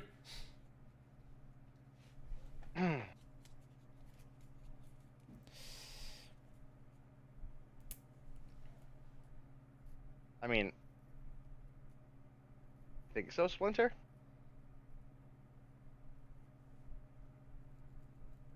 I would assume so, but Yeah, I would assume so, because a double DQ would, I mean, I guess cancel one another out. I would think, right? At least that would make sense. I think he's talking about for the next lobby. Oh, he said for last match. Nah. What you mean, nah, Splinter? It's not your birthday anymore. We can't give you no slack. Let's see. All right. Just working on getting everything verified for Zygnus, and then we should be good to hop into our final game. It will be Domination on Firing Range. Always, I feel like Firing Range is just considered to be the best Domination map. Obviously, there arguments can be made, but I feel like that is the most balanced. Bias. Why am I biased? Bias. What's better? I mean, I'm not disagreeing, but there's some bias. There's some bias in that it's been beat into your brain over and over again for like 4 Call of Duties now. 4 Call of Duties, like, across different CODs? Yeah. Well, yeah. Call of Duty Mobile is the only Call of Duty that I've played, so I'm not biased. All right. Beat it! You get a break. I'm biased because Firing Range has been beaten into me ever since like the original Black Ops, you know. So yeah, it's been a reoccurring map across several CODs, whether it be just in the base game or in DLC. So yeah. I mean, I dig it because I'm super familiar with the map, so it makes my job really easy here. But sorry, I'm trying to keep up with chat right now because there's a lot of things happen. No, emotes aren't banned because it's rude. Emotes are banned because you can use it to third-person peek around a corner. If emotes were banned for being rude, then we would ban shooting bodies as well. But given the fact that Vague is still in Mobile Mayhem, obviously it's not banned. Yikes! Shots fired. Vague would admit to that. Oh yeah, he would. Yeah. Absolutely.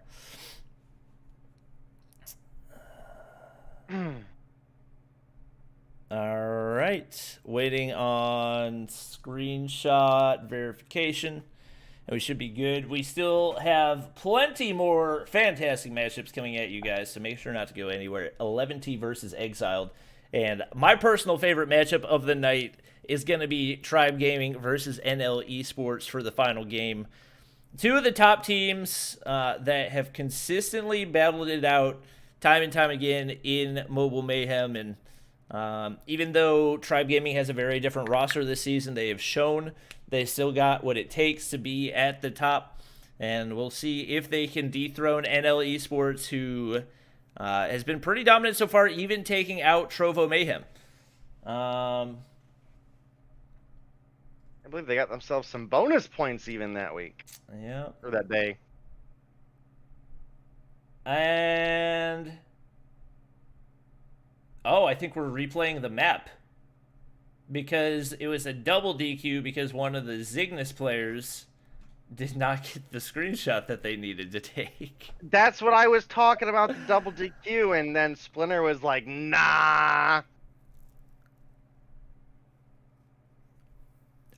Chat, the point in time at which the person emotes doesn't matter.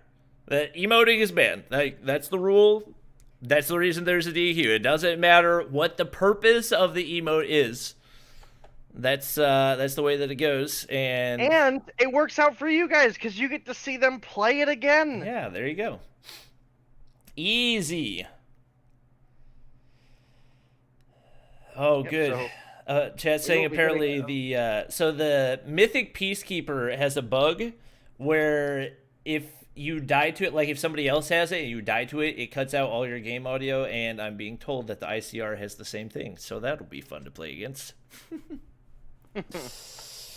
Whee! All right. So we're going to be hopping back into Search and Destroy. Thank you, Little B, for keeping chat updated. Yeah. We could very well have 4 games between these two teams tonight. That would be unique. Yep. Well, we are getting into round 7 of Search and Destroy, or round 9 of Search and Destroy between these two teams, as we have everybody spawned in. 10-second countdown for the rematch here. Again, for anybody maybe joining us a little late, we had both teams actually DQ, so we just are going to replay the map.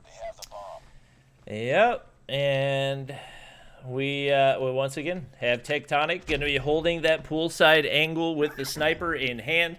Players dropping for both teams off the start. Vague and Ninja both taken out. Adapt will drop as well. Little B taken out by Riots, and pretty even start off the bat. Riots nearly walks into a nade right there. That could have been an absolute tragedy.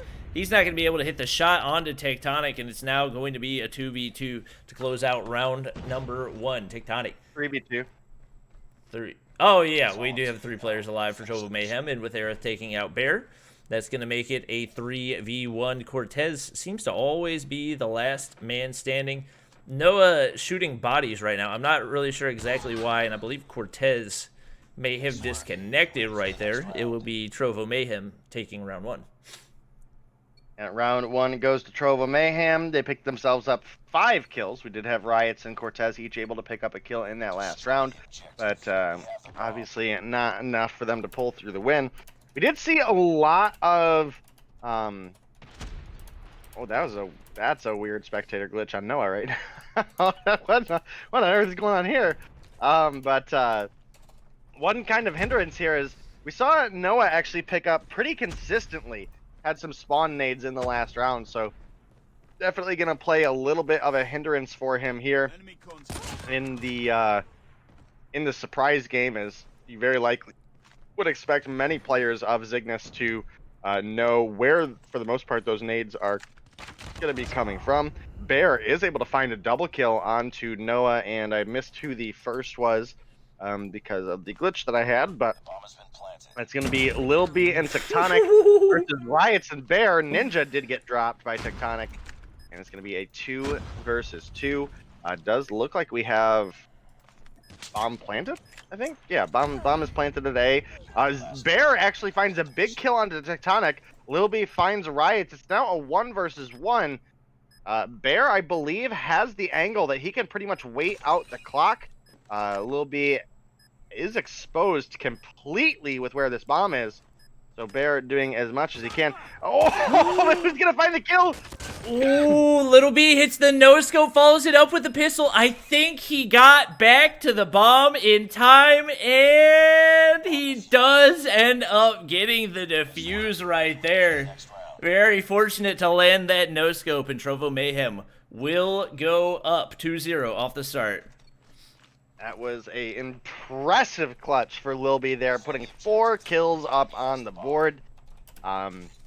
We do have, again, Bear just doing his best for the side of Zygnus here, but the best may not be enough. Ninja actually finds a big opening pick onto Noah this round, and that could be an opportunity for Zygnus to put a little bit of pressure on the side of the TROVO Mayhem. Aerith, however, answers back strong with a kill on the Cortez and Adept. But Ninja actually finding another kill. That is going to even things up 3-3 for the side of Zygnus here. They do have the B plant going down. Vega is going to find the kill onto Bear, which is absolutely huge. And now it's a lonely Ninja. Finds 1, but he's up against Tectonic and Lil B. Certainly not a duo I want to try to have 2 versus 1. And this is why Lil B just finds the body. Is able to pick that kill up. 3-0 lead currently for the side of the TROVO Mayhem. That was just a freaking filthy jump shot right there, and Little B 5 kills through the first 3 rounds, showing himself to be a force to be contended with. Noah has the Iron Sight Kilo out, not something we typically expect to see used a whole lot. We saw it used a good bit in Season 4 of Mobile Mayhem, but since then hasn't made a whole lot of appearances. Not going to be able to hit the first shot right there, and force back into spawn as we do have Riots taking out Vague. A one-man advantage for Zygnus off the start. And Ninja looking to find another pick. Adapt takes out Little B right there. Now a two-man advantage for Zygnus, and applying pressure as they push all the way through mid. Noah actually gets a two-piece right there. Definitely huge for them. Cortez gets the trade. It's still a one-man advantage for Zygnus, but as I say, Aerith finds the frag onto Bear. And with the bomb down over onto A, the pressure is on for Trovo Mayhem. We do have Aerith up on the top side. Tectonic has actually picked up the kilo and looking to make the push down himself. Going to go ahead and destroy the trophy system right there. We've got Aerith up on the top side. She's going to get the frag onto Ninja, now making the push down. Cortez will drop as well. Aerith finding the well-timed frag. 7 kills on the board for her. Trovo Mayhem looking like they may very well be on their way to a 6-0 sweep. Yeah, definitely in a great position. And, you know, again, off of them picking up a 6-2 victory the first time we watched this, you definitely expected them to come through with a little bit of an edge, and that has so far been the case. And again, I think one of the big hindrances here for the side of Zygnus is missing S-Thug is not a great position for them to be in. Looks like we do have a pretty big A-side rotation coming out of Zygnus. Tectonic able to find a frag. Aerith able to find a snipe. The A-plant almost goes down. Tectonic is looking for the kill. Noah going to find one. Vague going to find another. It's now Bear alone. It doesn't matter. Tectonic rounds the corner and like a prophet gets the pre-scope, quick scope. All right, for the final round, or what is potentially the final round, we're going to go for a listen-in calling it already for Trovo Mayhem. We'll hop in right now. One went down to A side, though. I don't see no one at B. Yeah. Contact on B. Heady on B. I hear there's a guy with a laser on down B here somewhere. Where is he at? I bring. I got one. Got one B. Don't worry. Got one. One sniper. Nice. Ring. What is Did you get the guy ring yet? Nice. Yeah, There's one more. Last ring. Oh, I'm ass. I'm ass. Don't talk Yeah, to. okay, Don't I talk just saw about it. that. Yeah, don't talk to me. It's fine. One on B, one on B, little B. Yeah. Using circular aim movements, bro. We can push B. He's only one guy. One guy. Alright, I'm 360ing this. Good shot. Where's he at? Oh, dude, what the fuck? My bolts are going through. He's on the head glitch. Watch out. Y'all got it. He slid back on the site. No! Oh, Cortez. Did you see what Cortez said? What do you say? Yeah. And it is going to be Trovo Mayhem coming away with the win right there, going for the trick shots. I wasn't spectating Tectonic whenever it happened. I don't know. Was he able to land it right there?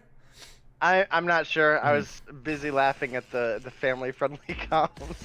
Oh. Yeah, that's kind of what we've come to expect with Little B, but you got to roll with the punches. It is going to be Trovo Mayhem getting the win in game number 2, part 2, and that will 100% secure the 2-0 sweep for them as we do get ready to move on to matchup number 3. Yeah, definitely a good show from the Trovo Mayhem here, picking up the 12-2 victory in Search and Destroy. And that will move us into our next game for the night, which will be 11T versus Exiled.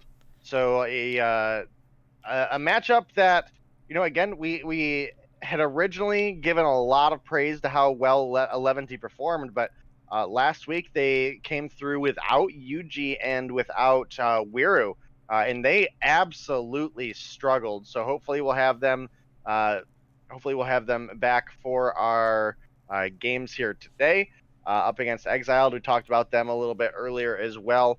Not quite the roster we've seen out of them in previous seasons. They have a couple players that we'll recognize and that do have a fair amount of skill. You know, looking at the likes of Lethal, for example, an incredibly strong sniper that we saw last season, but unable to find any sort of synergy with the team to perform. So we'll have to keep an eye out for him specifically in the Search and Destroy matchup. But then a lot of newcomers to this team as well, a couple of which that we've seen some decent plays come out of. Again, Vibin, definitely a player I want to keep an eye on. Silo as well. And then Velo. Velo is I believe, a returning player. Well, actually, I don't know if he was on Exiled last season, but certainly a returning player to Mobile Mayhem. And definitely a player we're going to have to keep an eye out as well. It feels like Velo, a strong anchor for any team that he plays on, just kind of fits that consistency role incredibly well, in my opinion. Yep, we do have our players getting loaded in for the matchup, so we should be good to go pretty soon here, taking a look at our bans and our maps. As far as the bans for 11D, they banned the ASM-10 for their gun and Search and Destroy on Crossfire for their map. Exiled banning Hardpoint on Crash and banning the HVK. This is the first time we've seen the HVK banned in a while, but at the same time not too surprising to see, especially given how prevalent it has been. Likely going to see a lot of DRHs and Man of Wars in these matchups. The maps we're going to be playing: Hackney Yard, Hardpoint for game number 1, Meltdown, Search and Destroy for game number 2, and Summit Domination if it does go to a game number 3. Taking a look at the standings for these two teams, 11T and Exile. 11T currently at 30 points, which in Division 2 would tie you for second, but because they are in Division 1, they are down in 4th, but definitely have a big opportunity as we do actually see Wiru joining them. The one game mode where we've seen them struggle without him is Search and Destroy, but he has been a really big asset for them, so that's something to keep in mind. Exiled down in 5th place for Division 2 and definitely looking to climb their way up. We do have Lethal joining us, who has definitely been one of the more consistent snipers throughout the past seasons, but definitely looking to see more consistency from him. We'll see how he's able to match up against Cheto, especially when it comes to Search and Destroy on Meltdown, as that is a map, especially when it comes to that B site, that is very, very heavily controlled by snipers. Yeah, absolutely. And we'll have to see if we do have any respawn sniping come out of Lethal. I believe he is one of the players that we've seen in the past. You know, be willing to reach into the sniper for respawn, but obviously a lot of his consistency is going to be in Search and Destroy. It does look like we have Wiru back for the side of 11T, and while that's incredibly good for them for Search and Destroy, we've certainly not seen him perform nearly as well in a respawn. So we'll have to see what they're able to bring to the table on that front. But I mean, he's an absolute monster in Search and Destroy, so definitely something to keep in mind. We'll have to see if he's worked on any of the respawn, as well as who our last member is going to be. I would expect, coming off of the suspension, it would be Yuji filling in this point. And I think Yuji is an incredibly strong anchor for this team, but it is going to be Zai. So we'll have to see if they are able to fill in that same consistency across all modes that Yuji normally brings to a team. Yep, and I was talking about Cheto joining us. Obviously, this is 11T and not NL, so the wrong Lethal will not have to contend with Cheto, and we're just going to forget that I said that. We'll have to save that one for our final matchup of the night, which is going to be NL versus Tribe, which personally I am really looking forward to. We do have all of our players loaded in. It'll likely be Zai versus Lethal as far as the sniper matchup goes. But yeah, lots of really solid matchups for us tonight. Game number 1 is going to be Hardpoint on Hackney Yard, which is always an interesting one, just because that is new to our competitive pool, and we have a raid of 561 from Barca. I appreciate it. Can we get some raid hype in chat, mods? I apologize. I know that this is going to be a lot of people to moderate, but I appreciate you doing your best, and best of luck to you guys. As you said, Bobby, thank you for the raid, Parka. Best of luck in your game here today. And, we'll have to see how you guys are able to perform. It should be an exciting one between these two teams.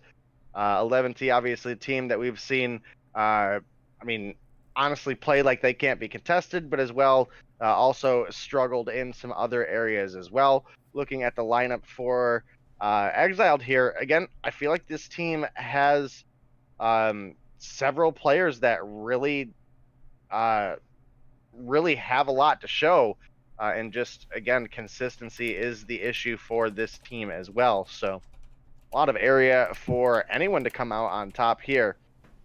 No Velo, so that is definitely one I would like to see come through for Exiled here at some point. Honestly, one of my favorite players to watch from previous seasons, so we'll have to see. And one of those players that I know we mentioned in our last matchup, we don't see the Kilo very often. Velo, a player that pretty consistently has made good use out of that Iron Sight Kilo, so definitely brings some excitement to the table when we get to see him play. Yep. I see people in chat asking for slow mode. We have slow mode. This is just what it looks like when there's 1,000 people talking at the same time. I guess we can switch it from 5-second slow mode to 10-second slow mode, and that'll make it a little more manageable. I appreciate all the love. If you could try to avoid spamming too much, I'm sure my mods would appreciate it.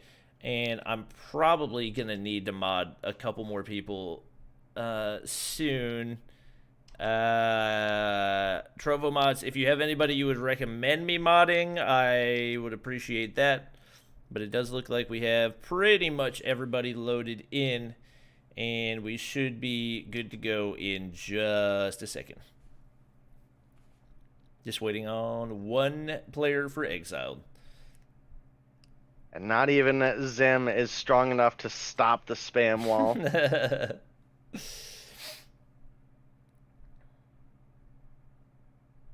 Zim says stop spam. Wild Wave with the gifted sub. I appreciate it. I can't even keep up with chat right now. It is moving very fast. Yeah. And it looks like we are good. And I'm actually switching scenes now, so we don't miss out on round 1. Or I guess this is respawn, so there is no round 1, but you know what I mean. It'd be a long round 1 to miss. Mm-hmm. Mods, you can time out the spammers. You don't have to just delete the messages. You can go ahead and time them out. But it looks like we are good to go as we do have Parka pushing top of the mid room, and we are going to have a clash right here. DRH shots going in, not able to get the frag. It is going to be 11D taking control off the start. Zai with 2 kills on the board already, and they are looking very, very solid. Don't know what that lag was from Game Loop, but Zai with 3 kills on the board does get pushed by Dare. Control goes in for a few seconds, and actually it will be Exiled maintaining control off the start, as they do have control of P1 and currently doing a pretty good job of holding out this 11D team as well. Yeah, you're absolutely right there. And again, the big struggle for both of these teams has been finding consistency in multiple game modes. Right now, it is Exiled with a slight lead coming out of P1. But I think 11T are making the smart play here. Instead of fighting over the last 20 seconds of P1, they've gone ahead and given that time over to the side, or out of 11T. They've given that time over to the side of Exiled and have actually just set up for P2. Puts them in a really good spot, but Parka gets a little outplayed there by Supremacy. Got a couple shots to the back and then made a really quick and strong slide around to make that loop behind. That's going to put 11T on a really bad cross-map respawn.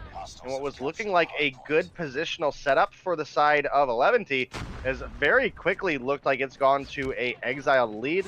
And if they're able to hold this one down, they could vastly extend that lead. They're sitting up about 30 points right now. Parka, however, makes a big rotation and finds a double kill. Alda as well gets the kill onto Silo, but Seraph and Supremacy able to clean up that point. They're going to likely be looking to round out at about 80 points here. But again, 11T, I like the fact that they're not continuously throwing themselves at the last 20 seconds of a point. they went ahead and took their loss on P2 and have just got themselves set up for P3 and are going to be looking for that zone control if they can get it down. Lethal picking up a kill on to Just there. Lethal leading all players, 7 kills on the board. Supremacy not far behind at 6. Wiru actually, honestly performing better than we've seen him perform in Respawn so far, at least in my opinion. 6 kills on the board for him. It's definitely a good sign for the side of 11T. His gun skill is on point here today because we definitely would like to see him being able to once again carry the team in search and destroy.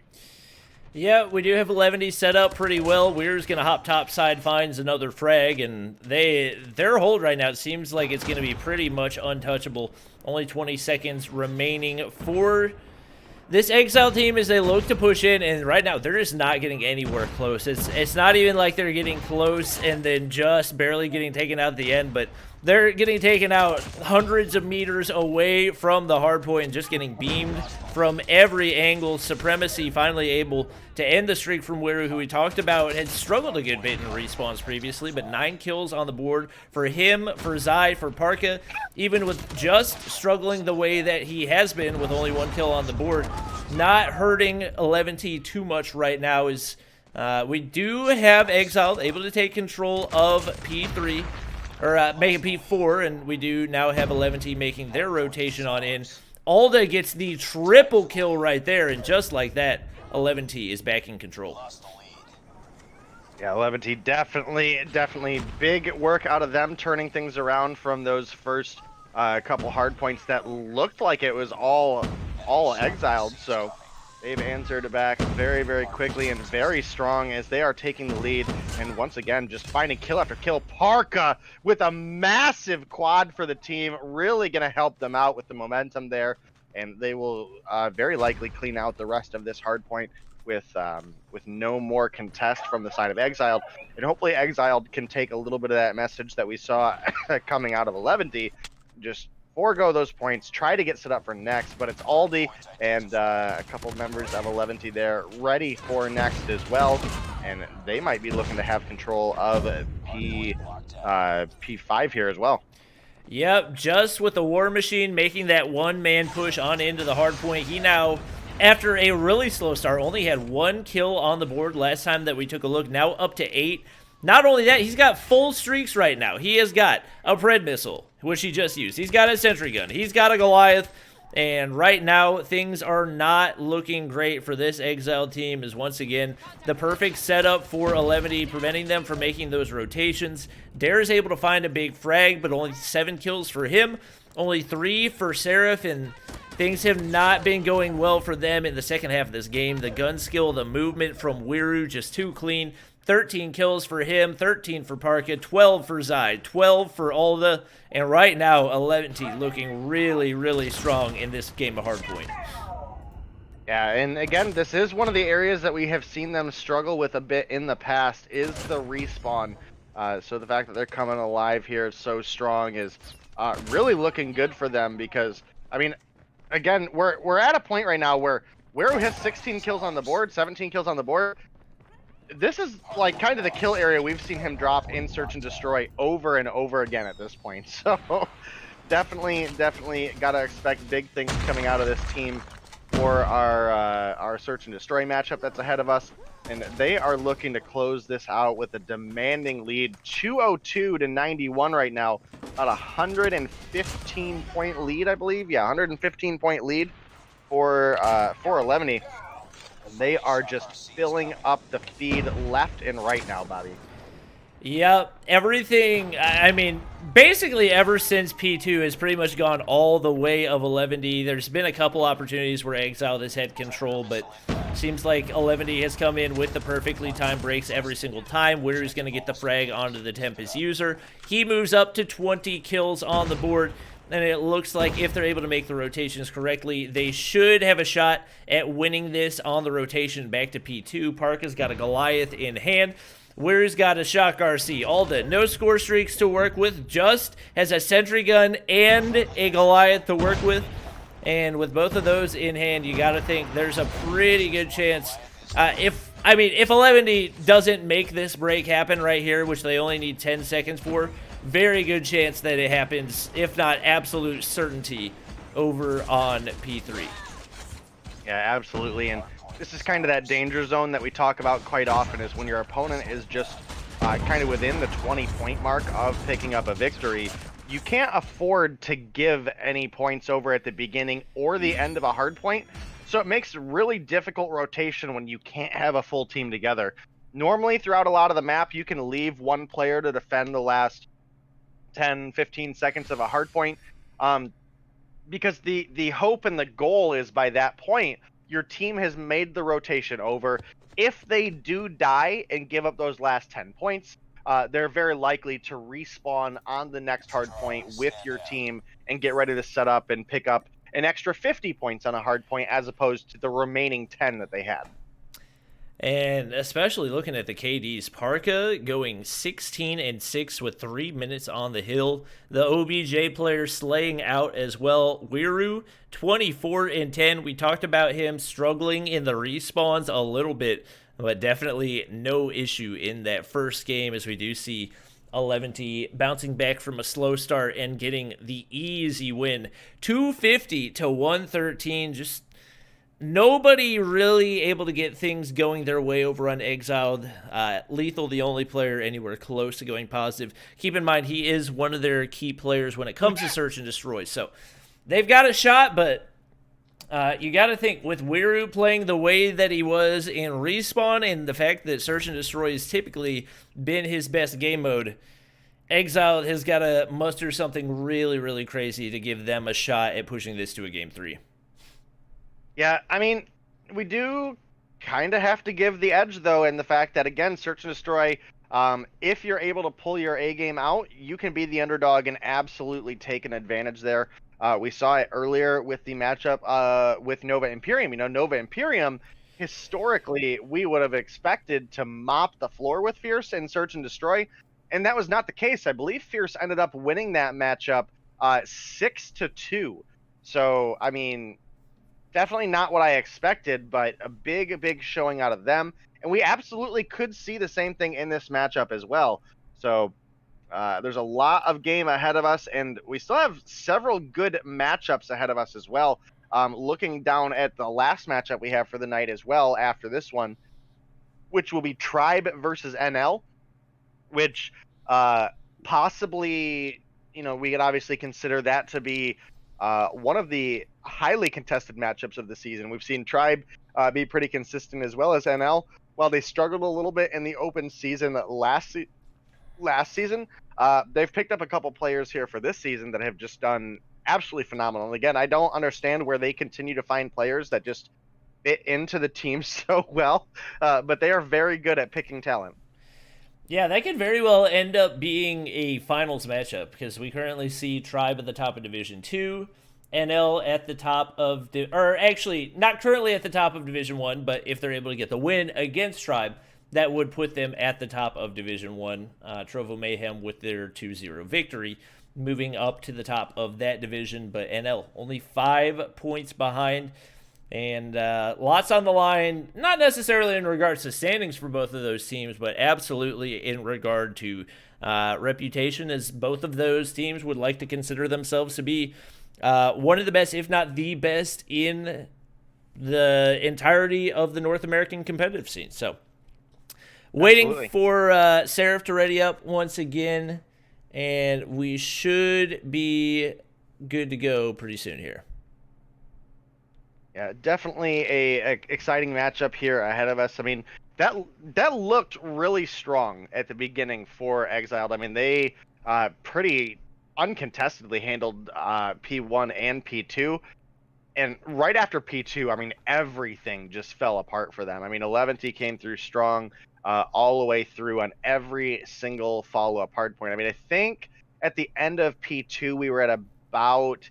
I think we were counting at 80 points for the side of Exiled, and then to end with 90, not a great suit to be in. Maybe it was 60. Maybe they ended P2 with 60. Yeah, I think so. I remember. Yeah. Either way, picking up 30 while the opposition picks up 230 points. Not a great position to be in. Yep, it looks like we are good to go. Round number 1. We do have 11T on the defensive off the stars. We do see Silo picking up the bomb. It looks like it will be an aggressive A push for Exiled, and with only Parka, it looks like defending right here.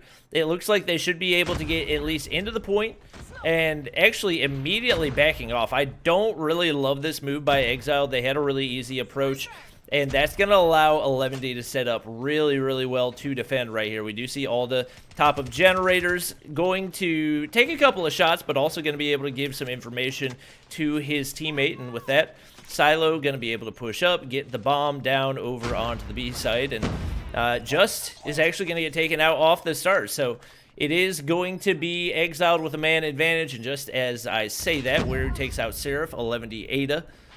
Alda, correction, taking out Silo. Dare and Supremacy still alive right here, looking to even things up as Supremacy does find a big one, but Dare now going to be the only player remaining as he overlooks that top angle. The defuse going in right here. He's not going to be able to have any shot at stopping that, and it will be 11T taking the 1-0 lead. Yeah, we're finding a couple kills there. 3 on the board for the first round, Alda finding the other 2. So, again, this is definitely where we expect him to excel just based off of previous matchups. And I definitely, you have to consider if you are, and they actually are considering it right now, you have to consider not taking those long-range matchups that the B side offers up against a team like 11T. Supremacy is going to pick off Weru to start, and that is actually huge for the side of Exiled. A grenade a little undercooked by Zai there, not quite going to find the target that he was looking for, but they have about 30 seconds at this point to make the rotation over. 3 players need to find 5 kills in a defuse in 30 seconds. Not a great position to be in for 11T. This might be an opportunity for Exiled to even things out. And Lethal trying to find the kill across mid. His teammates finding 2 right there. Zai going to be the only player remaining. That will be a 1-1 tie off the start as Exiled bounces back in a big way. I see a lot of complaints in chat about mods moderating and doing what they're supposed to do. All that the mods are doing is making sure that chat is readable. So you guys can complain as much as you want, but they are doing their jobs. And for that, I am appreciative. If you want to complain, you can go somewhere else. But honestly, mods, if somebody's just being toxic and complaining, you can go ahead and time them out.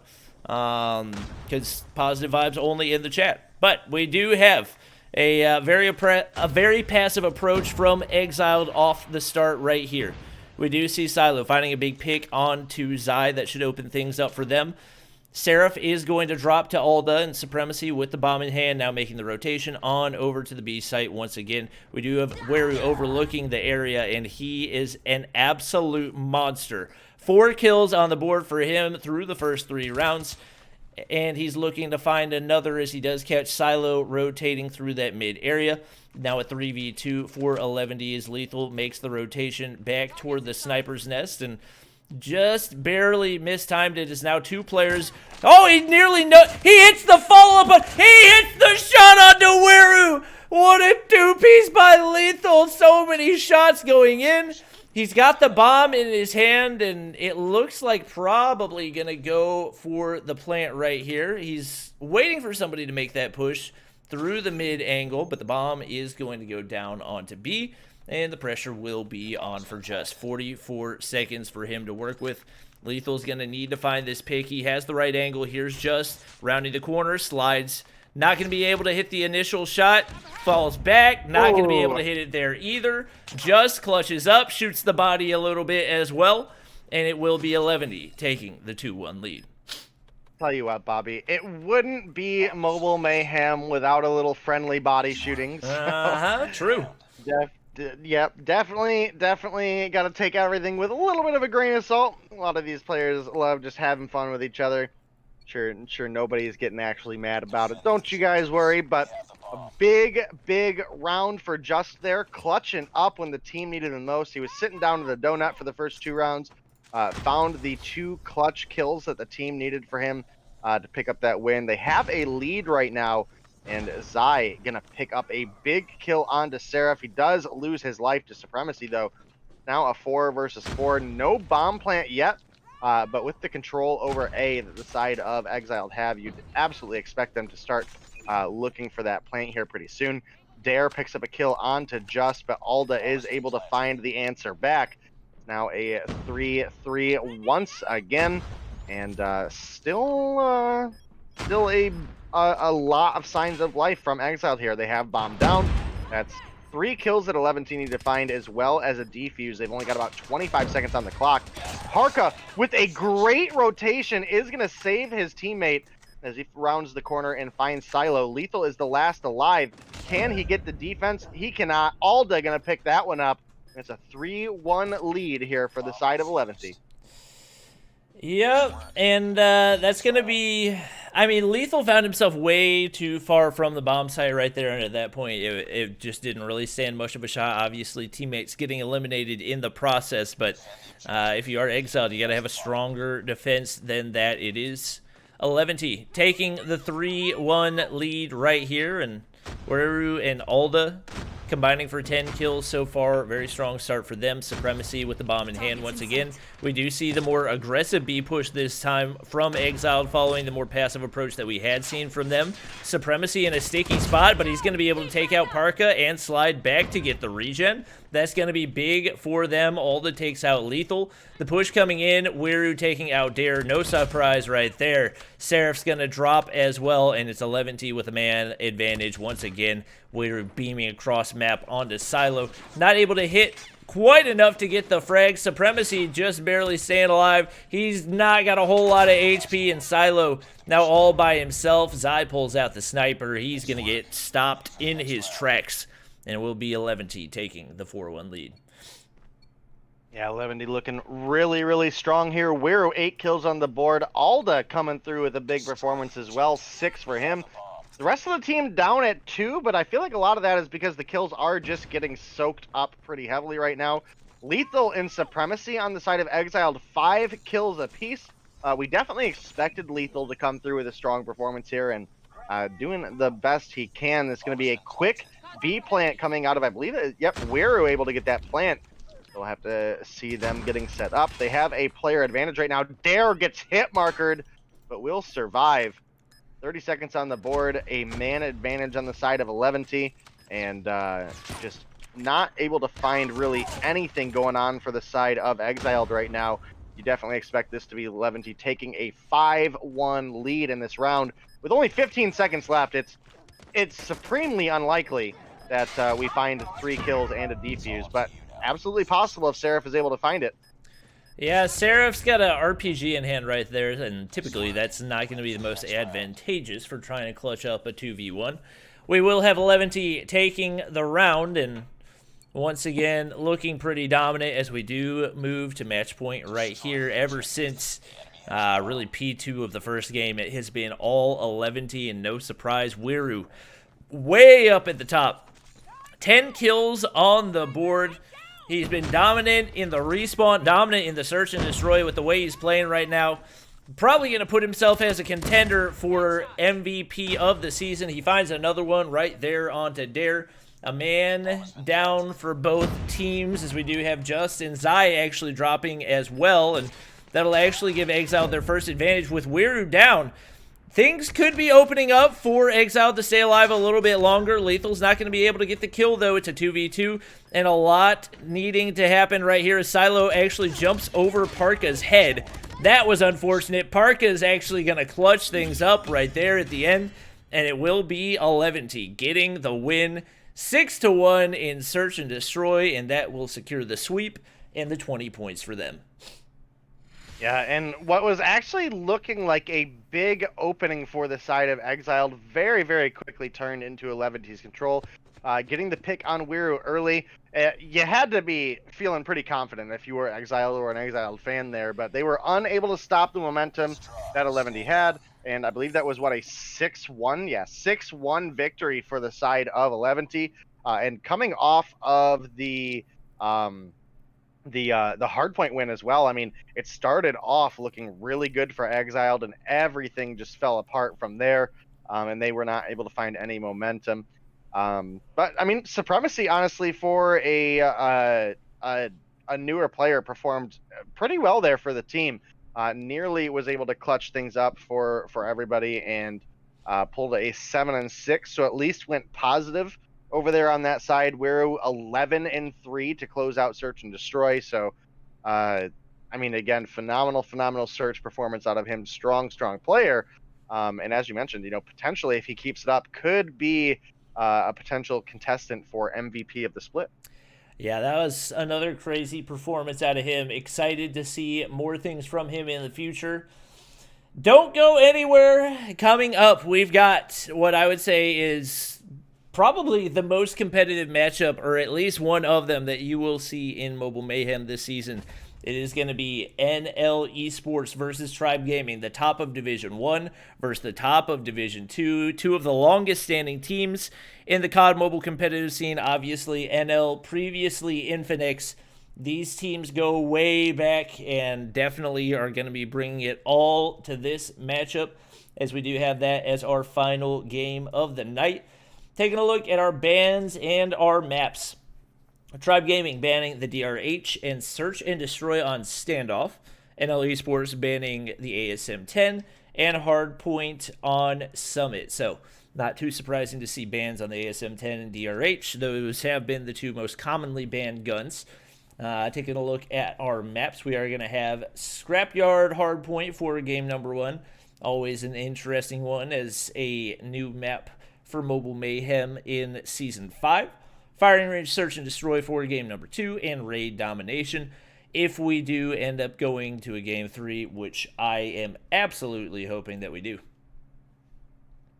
Yeah, absolutely. And hopefully now that we've seen it a couple times, Bobby, that you are a little more familiar with hard points for Scrapyard. So it's definitely an interesting map. There's so much of the map that can be wall banged. There's so much potential for respawn snipers to set up in the high ground on either side.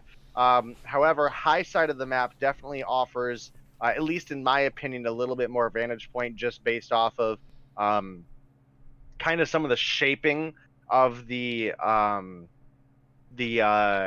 downed airplane components that are in the middle of the map, the cabins and fuselages that are in the center of the map. So definitely something to keep in mind, especially for a respawn where you will get that opportunity to flip spawns into your favor. And it definitely should be a good time between these two teams. I mean, obviously, again, Tribe performing at the top of Division 2, and NL performing essentially at the top of Division 1. Currently, NL not in first place, but a lot of that has to do with the fact that the Trovo Mayhem have already played for today. So they've had their opportunity to pick up points. Yep, Zim, we are going to do that. Absolutely. 100,000%. How about that? What did Zim say? We definitely want to get a listen in on both of these teams. True. Envoy with a big raid. Yeah, we appreciate it. Welcome, everybody. Thank you for the raid. Definitely excited for tonight's matchup. As always, appreciate the raid from Parka as well. The fat, whatever it was, 500 something viewers. 541 or something. But yeah, the last matchup of the night is definitely going to be a good one. So far for Tribe, Slothy, Saizu, and Marshy loaded in. Obviously, Bolu, one of those players that you expect to be here as well. And then just a few different options that they've been working through as they are still working on getting their starting lineup squared away. But even with that, with the changes that they've seen, they've still been able to pull through, and really their only losses as the result of not properly submitting screenshots. So hopefully that's an issue that they'll be able to get squared away pretty quickly and be able to continue moving toward the top. Obviously, Tatio, Envoy, a couple of the staples of this NL roster. Tatio has struggled a little bit since making the switch to phone, but we've seen even in the past week since he has made that switch that he has definitely still been a force to be reckoned with, and will likely continue to improve as well. So just waiting on our players to get loaded in, and once we got that, we should be good to go for our final matchup of the night. Tell you what, the matchup I think I am most looking for in Season 5 here, Bobby, is probably going to be 11T versus NL. If I'm going to be honest, Spanish or the Latin Call of Duty mobile community is absolutely huge, and you have to imagine there's a lot of people that come in from their raids that probably going to have a difficult time picking who they want to win. Yep. I think Trovo may have crashed for some people just now. It did crash for me, so if it did... For a split second, it crashed for me. I refreshed, and it's back, though. Okay, yeah. Don't know what happened there, but I think we're back, and everything should be squared away right there, as we do have all of our players loaded in. Starting roster for Tribe, Marshy, Saizu, Slothy, Bolu, and Jez. This has pretty much been their go-to roster for the majority of the season. Then for NL, I don't think Paludi will be playing. I could be wrong on that one, though. Raven, Tatio, Envoy, and Fish loaded in, and it looks like they, if I had to guess, we'll probably get Cheto loaded in, and once we got that, we should be good to hop into the final matchup of the night. I don't know. Currently not seeing Cheto in their voice chat. Oh, really? Yeah, Tatio, Paludi, Raven, Fish, and Envoy. Currently, at least. Okay. That would be a drastic handicap for sure. Yeah, Cheto obviously one of the players that they've been pretty heavily dependent on for. I mean, his sniping ability is just absolutely phenomenal and has won marksman Fish of the well, split. though. Yeah, Fish has sure. been a crazy opening player for the side of for NL. I mean, obviously, you know, with Cheto making the switch to phone, you do have to expect some sort of hindrance there. But man, Fish has come through and actually out-sniped Cheto in a lot of situations. So that is big for the NL team to have another strong sniper presence, especially to kind of act as almost a crutch until, you know, like the likes of Tatio and Cheto, who are returning MVPs or returning marksmen of the split, giving them a little bit of leeway to kind of find their groove on phone. And I mean, honestly, the NL roster has been performing exceptional. So like the fact that, you know, we expect Cheto and Envoy and Tatio to continue to get better over the season. The fact that they've been so dominant lately is just a great way for them to start out the season. Yep, for sure. Clouds and Jez as subs, so obviously A-Flow's not able to make it tonight, but Jez definitely not a bad substitute to have by any stretch of the imagination. So we'll see what these guys have to bring to the table. We're currently just waiting on one more, and hopefully we'll be able to get it squared away. Apologies for the disconnect. OBS Studio just has this fun little thing that it likes to do where it disconnects for no reason and then it reconnects. So it's not anything I can control, but it looks like everybody is still here, and hopefully not too much more time, and we should be good for the final matchup. And it does look like we have Retro. That would. I think that's a new name. Yeah, for me anyway. It might be a new name. I didn't recognize him on the NL roster before, but it could be. Oh yeah, he's on there. All right. He is indeed on there. Well, there we go. I would say that's a handicap, but at the same time, it seems like every new player that NL picks up is immediately fantastic. So. Yeah, it has been the case. I mean, pretty consistently. You know, they were able to actually win, I think, Season 3 with the pickup of Tempo. In Season 4, obviously, it sounded like there was some, how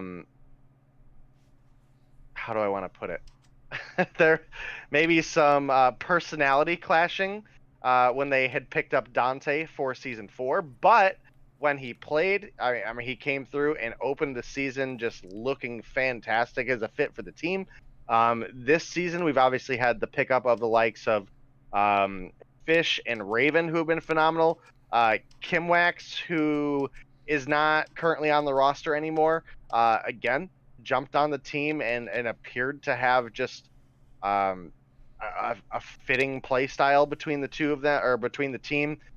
So yeah, somehow NL, they just continuously find just random star players that come out of nowhere, and it works for them. I mean, they're currently sitting up at the top of Division 1 right now, shy of, again, the fact that the Trovo Mayhem have played and accrued their points for tonight.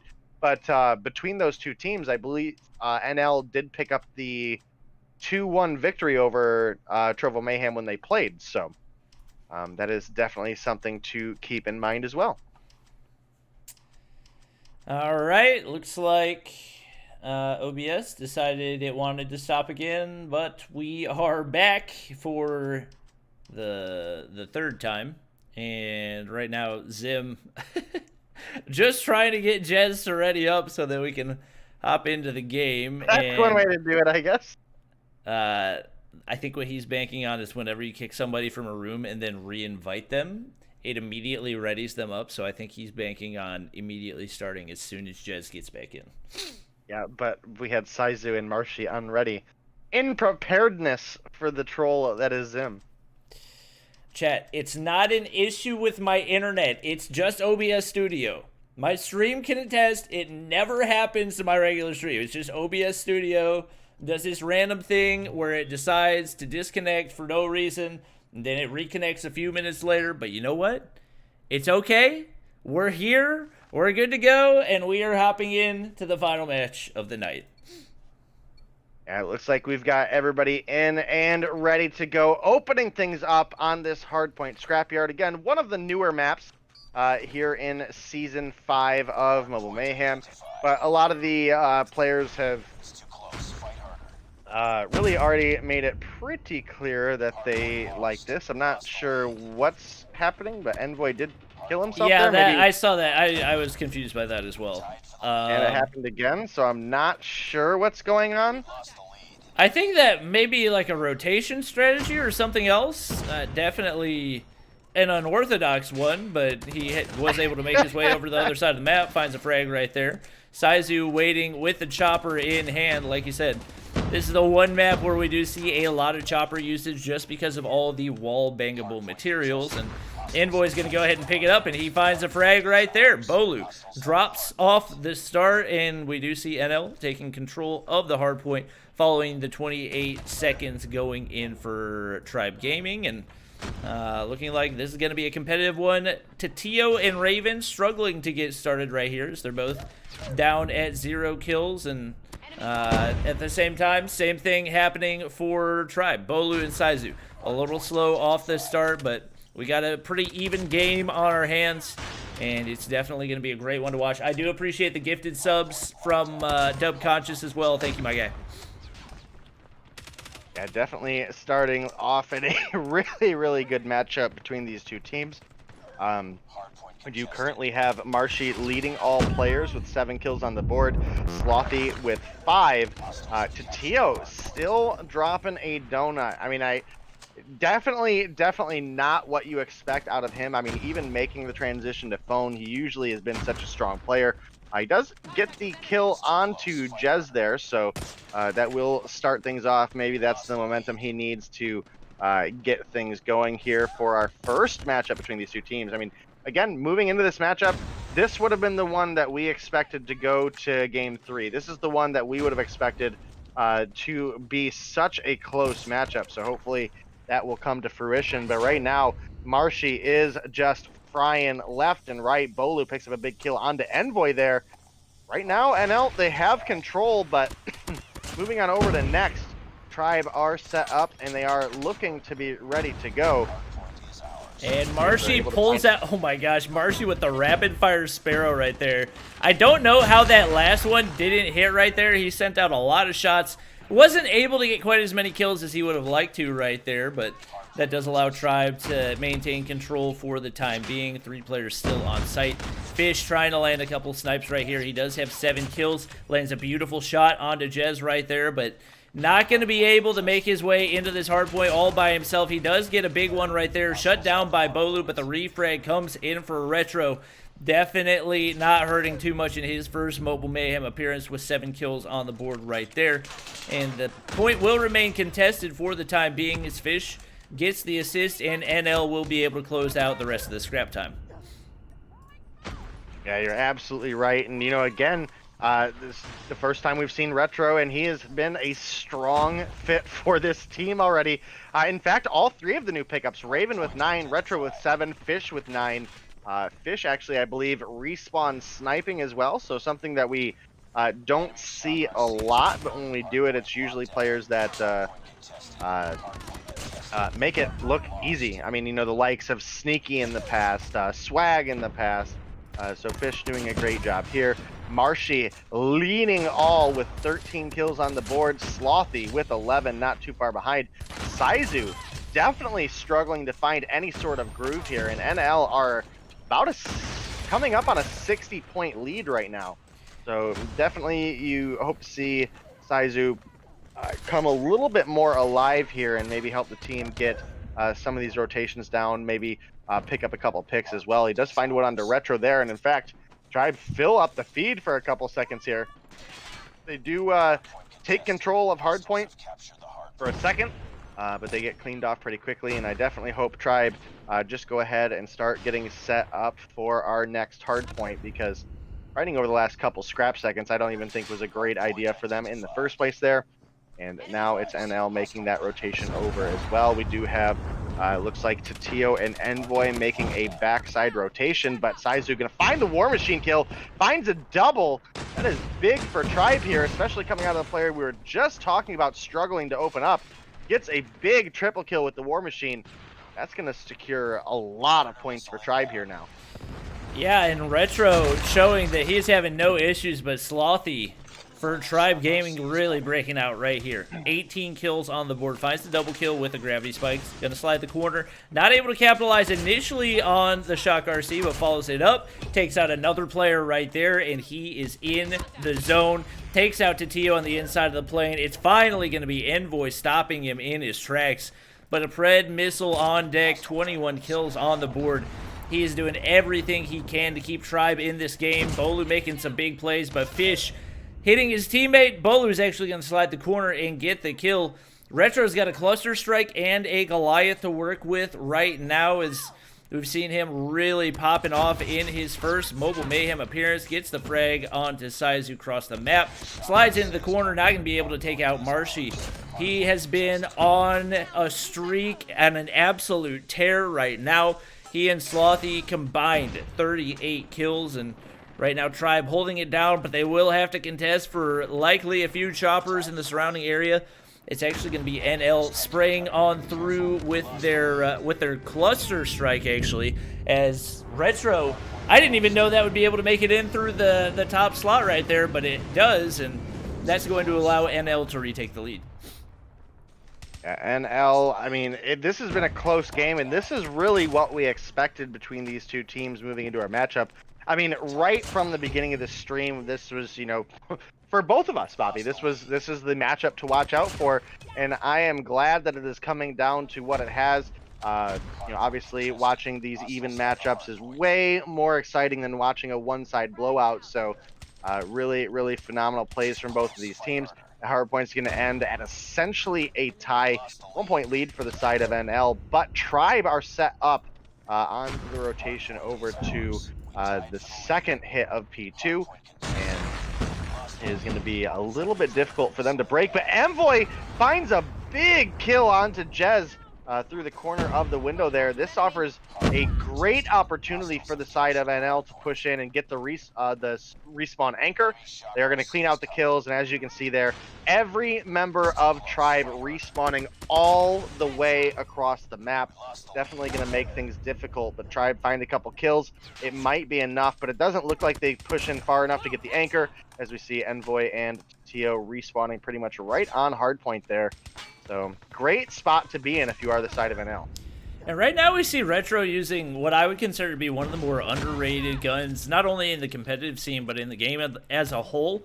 And that's the Peacekeeper, just because it's such a versatile option. There's so many different attachments that allow it to do so many different things. And you can see him really making it work right here. Jumps over top, gets one, make it 2 kills with the equalizer right there. And that's going to make life a lot easier on the inside of that hard point for this NL team. We do have a couple Tri players looking to push in the backside, but Retro waiting for him. Bolu's able to win the gunfight, but gets... or actually, no, he's staying alive right now as he tries to make the push on in. Contested point for right now. He does manage to get a nade to go out. Tribe takes control right here. If they can get max time, we'll be leaving this hard point with what is, once again, pretty close to a tie, as this has been an extremely back-and-forth game so far. Both teams giving it their all, and honestly, Tribe in the kill department has been absolutely dominant, but the frags, or the rotations and the timing for NL has been so clean so far that they've been able to hold this lead for as long as they have. Yeah, and this is the name of the game. We're playing Hardpoint, not Team Deathmatch, so that is something that Tribe definitely has to consider. There's a lot of matchups where having this many kills will be enough to carry them to victory, but up against a team like NL, who are very strategic, and honestly just so great with their anchors and their rotation, you're going to need a little bit more than firing power, so something to keep in mind for Tribe there. We do have Envoy picking up a kill, but getting knocked very quickly off the War Machine. Jez with a big triple kill with the Tempest there. The feed is all Tribe right now. They are looking great to take the lead. They're sitting down about 5 points right now. And well, with that, the feed all of a sudden starts going back over in favor of NL. I have to see if they're able to find the points that they need to maintain a victory here. Both of these teams are in a position where one full hardpoint hold or even half of a hardpoint hold for the side of NL could be the end of the game. So a big opportunity, but Tribe need to step it up here in the final seconds of this game. Yeah, we got Slothy pushing in. This is something that we talked about before. Don't love that choice to push in with only 4 seconds on the hard point. You get very, very little out of it, and as you can see, that's going to allow NL to set up on the next hard point. I mean, I would say that's pretty much the perfect explanation of the reason the scoreboard looks the way that it does, despite the amount of kills that we've seen them getting. Slothy with 38, Bolu with 33. We do have Tribe on the hill. If they can get full time, they'll be able to get the win here, and with the way they've been winning these gunfights, you got to think they've got a pretty good shot at doing it, but NL seems to always find the right pushes. But as I say it, we see the cluster strike on the way in. That's going to slow down every single NL player in their tracks. And with only 14 seconds needed for Tribe to close this one out, I don't see NL able to make this happen unless there's some type of miracle. We see Retro trying to make the push in. Slothy is there. Marshy is there. And that's going to be Tribe Gaming bouncing back after a little bit of a lack in the OBJ department, and they do get the win, 250 to 229. Yeah, that was a huge game for Tribe there. It was very back and forth for a majority, but due to the strong rotations coming out of the side of NL, they were able to maintain control in a large portion of that game. I would expect we maybe see a rotation of Cheto coming in for Search and Destroy.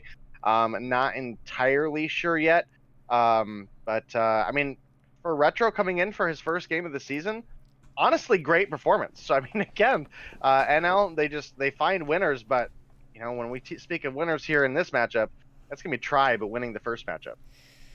Yeah, and we saw a lot of struggle, and this is something we kind of seen throughout the season. Envoy and Titio have just not really been able to find their rhythm yet, and there's been a lot of dependence on the newer players for this NL team. Raven and Fish have pretty consistently been at the top. You can see Envoy 17 and 35, Titio 13 and 33. Obviously, the numbers are skewed a little bit by a long game, but at the same time, you just got to win more gunfights. And when you've got Slothy on the other team going 42 and 26, you got to be doing everything in your power. And You got to think with how good their rotations are, their map positioning, and everything else. NL put themselves in a really good position. You just got to work on that gun skill because Tribe, when it came down to it, they were winning the gunfights that they needed to, and because of that, able to come out on top, 250 to 229. Yeah, very, very close game. I, would like to see the side of NL come through with a little bit stronger of a performance here in our next matchup of Search and Destroy, which again is where they tend to excel a little bit. So that is something to keep in mind. We don't so far have a sub in for Cheto. I did see that he popped into the voice chat, so I had kind of expected him to be subbing in. Oh, well. Tatio maybe just hopped out. I mean, that's not the one I would have expected to see hopping out, but maybe that's just the way it works for today. So we'll have to see what comes out of that. I mean, again, it's hard when you have such a strong roster like NL does. It's I mean, who are you going to sub out at that point, right? Yeah. I mean, I believe. Tatio's back. I do believe Retro, Fish, and Raven were picked up as pre-existing phone players. So that is something to keep in mind for this team, is that they have players that were already here ready to go for their for this season. We do have Raven dropping out now, who again has had such a strong performance, and there is Cheto. So this is what we would like to see for Search and Destroy out of NL, because again, Cheto is such a strong sniper presence, and so is Fish. So maybe that will be part of where they're applying pressure here in Search and Destroy. Maybe they can push us to a game 3. One of the other contested matchups that this team has had was up against the Trovo Mayhem. We did see them win a 2-1 victory over them. And Tribe, I believe, also faced off against the Trovo Mayhem. Let me figure out where, so I can double check the score. I don't think Tribe has against Trovo Mayhem. Maybe not. Maybe I'm remembering it wrong. No, I remember that because we would have had like 4,000 viewers on the stream or something. Yeah, probably. I am a little bit surprised to see Raven subbing out. Obviously, Envoy and Tatio are two of the players that have been on this team for a really long time and have been really key players, but also with the way that Raven was playing last game, typically you would want to take the situation into mind more than you would take the history of the team into mind. But at the same time, team chemistry is a massive factor when it comes to Search and Destroy, and so with the amount of time that Cheto, Tatio, and Envoy have together, they could just be making the decision that they do feel more comfortable with this roster together. So we'll see if it ends up panning out for them. Previous Tribe is a team that has struggled in Search and Destroy, but this is pretty much a completely new roster. Bolu and Marshy being the only remaining players, at least as far as starters go. Obviously, Slothy is one of those players that is bounced around to different teams and has just dominated everywhere that he's gone. So the switch to phone, I'm not even sure if he was on tablet before. I assumed that he was just because of how good he was, but he could have been playing on phone all along, and that may just be why he has been so good. So we'll see how these two match up against each other as we do get ready to hop into Search and Destroy on firing range. Just waiting for a few players to ready up, and we should be good to go. See if I can confirm real quick. Someone in chat just told me that Retro is from Aura, which is the team that disbanded. So let me double check and see. We do have a new team, by the way, guys, filling in Aura's spot from before.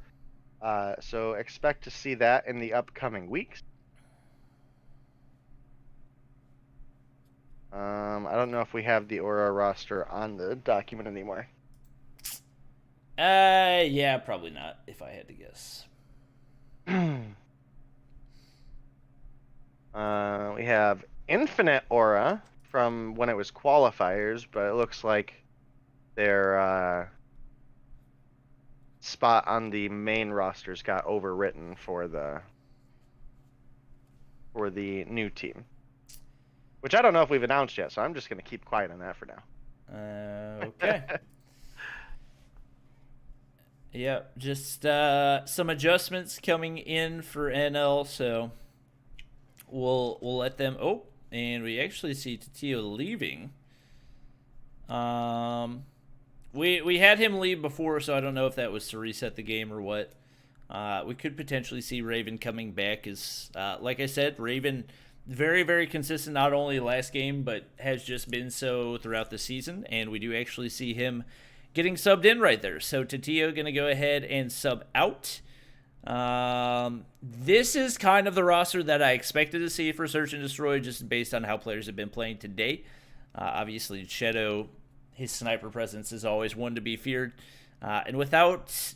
I mean, we do have Jez. For some reason, when I think of Arctic 50 ACOG players, I don't think of them as snipers. Obviously, like, the Arctic 50 is a sniper, but you really use it like an AR.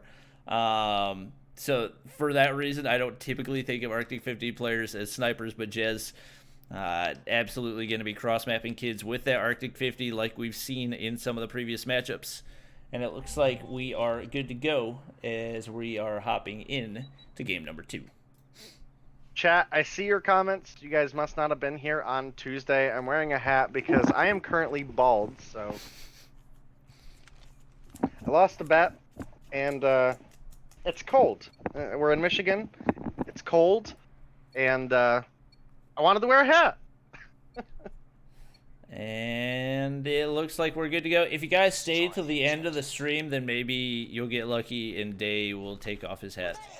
But we are hopping into it. NL on the offensive, as more than likely we'll hop on over to Cheto, trying to find a pick, as we do see him on the backside of Wood. Arctic 50 in hand. That has really become the most commonly used gun in the competitive scene, at least as far as snipers go, just because of how OP it is with that stopping power attachment.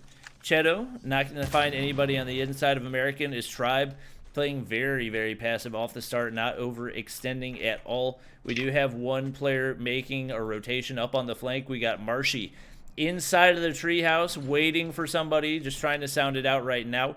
Bolu over by Tin, and Saizu on the inside of American sending out the nade.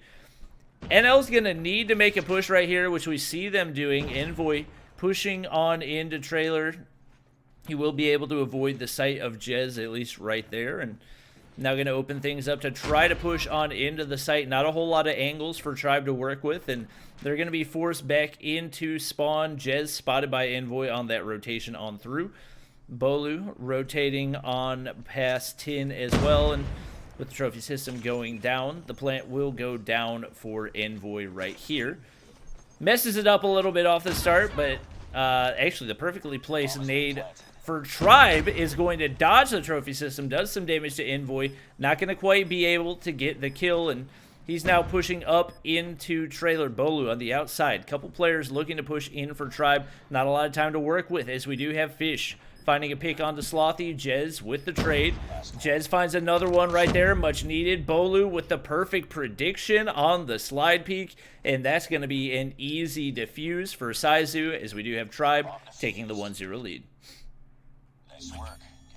Yeah, I mean, that was a great round for the side of Tribe. I mean, coming through with a strong victory in the Hardpoint matchup, despite it being a back-and-forth game. You definitely love to see Jez again, who's not even a starter for this team. He's filling in for A-Flows here. So to see him come through with a strong opening play really just shows how tight this Tribe roster is.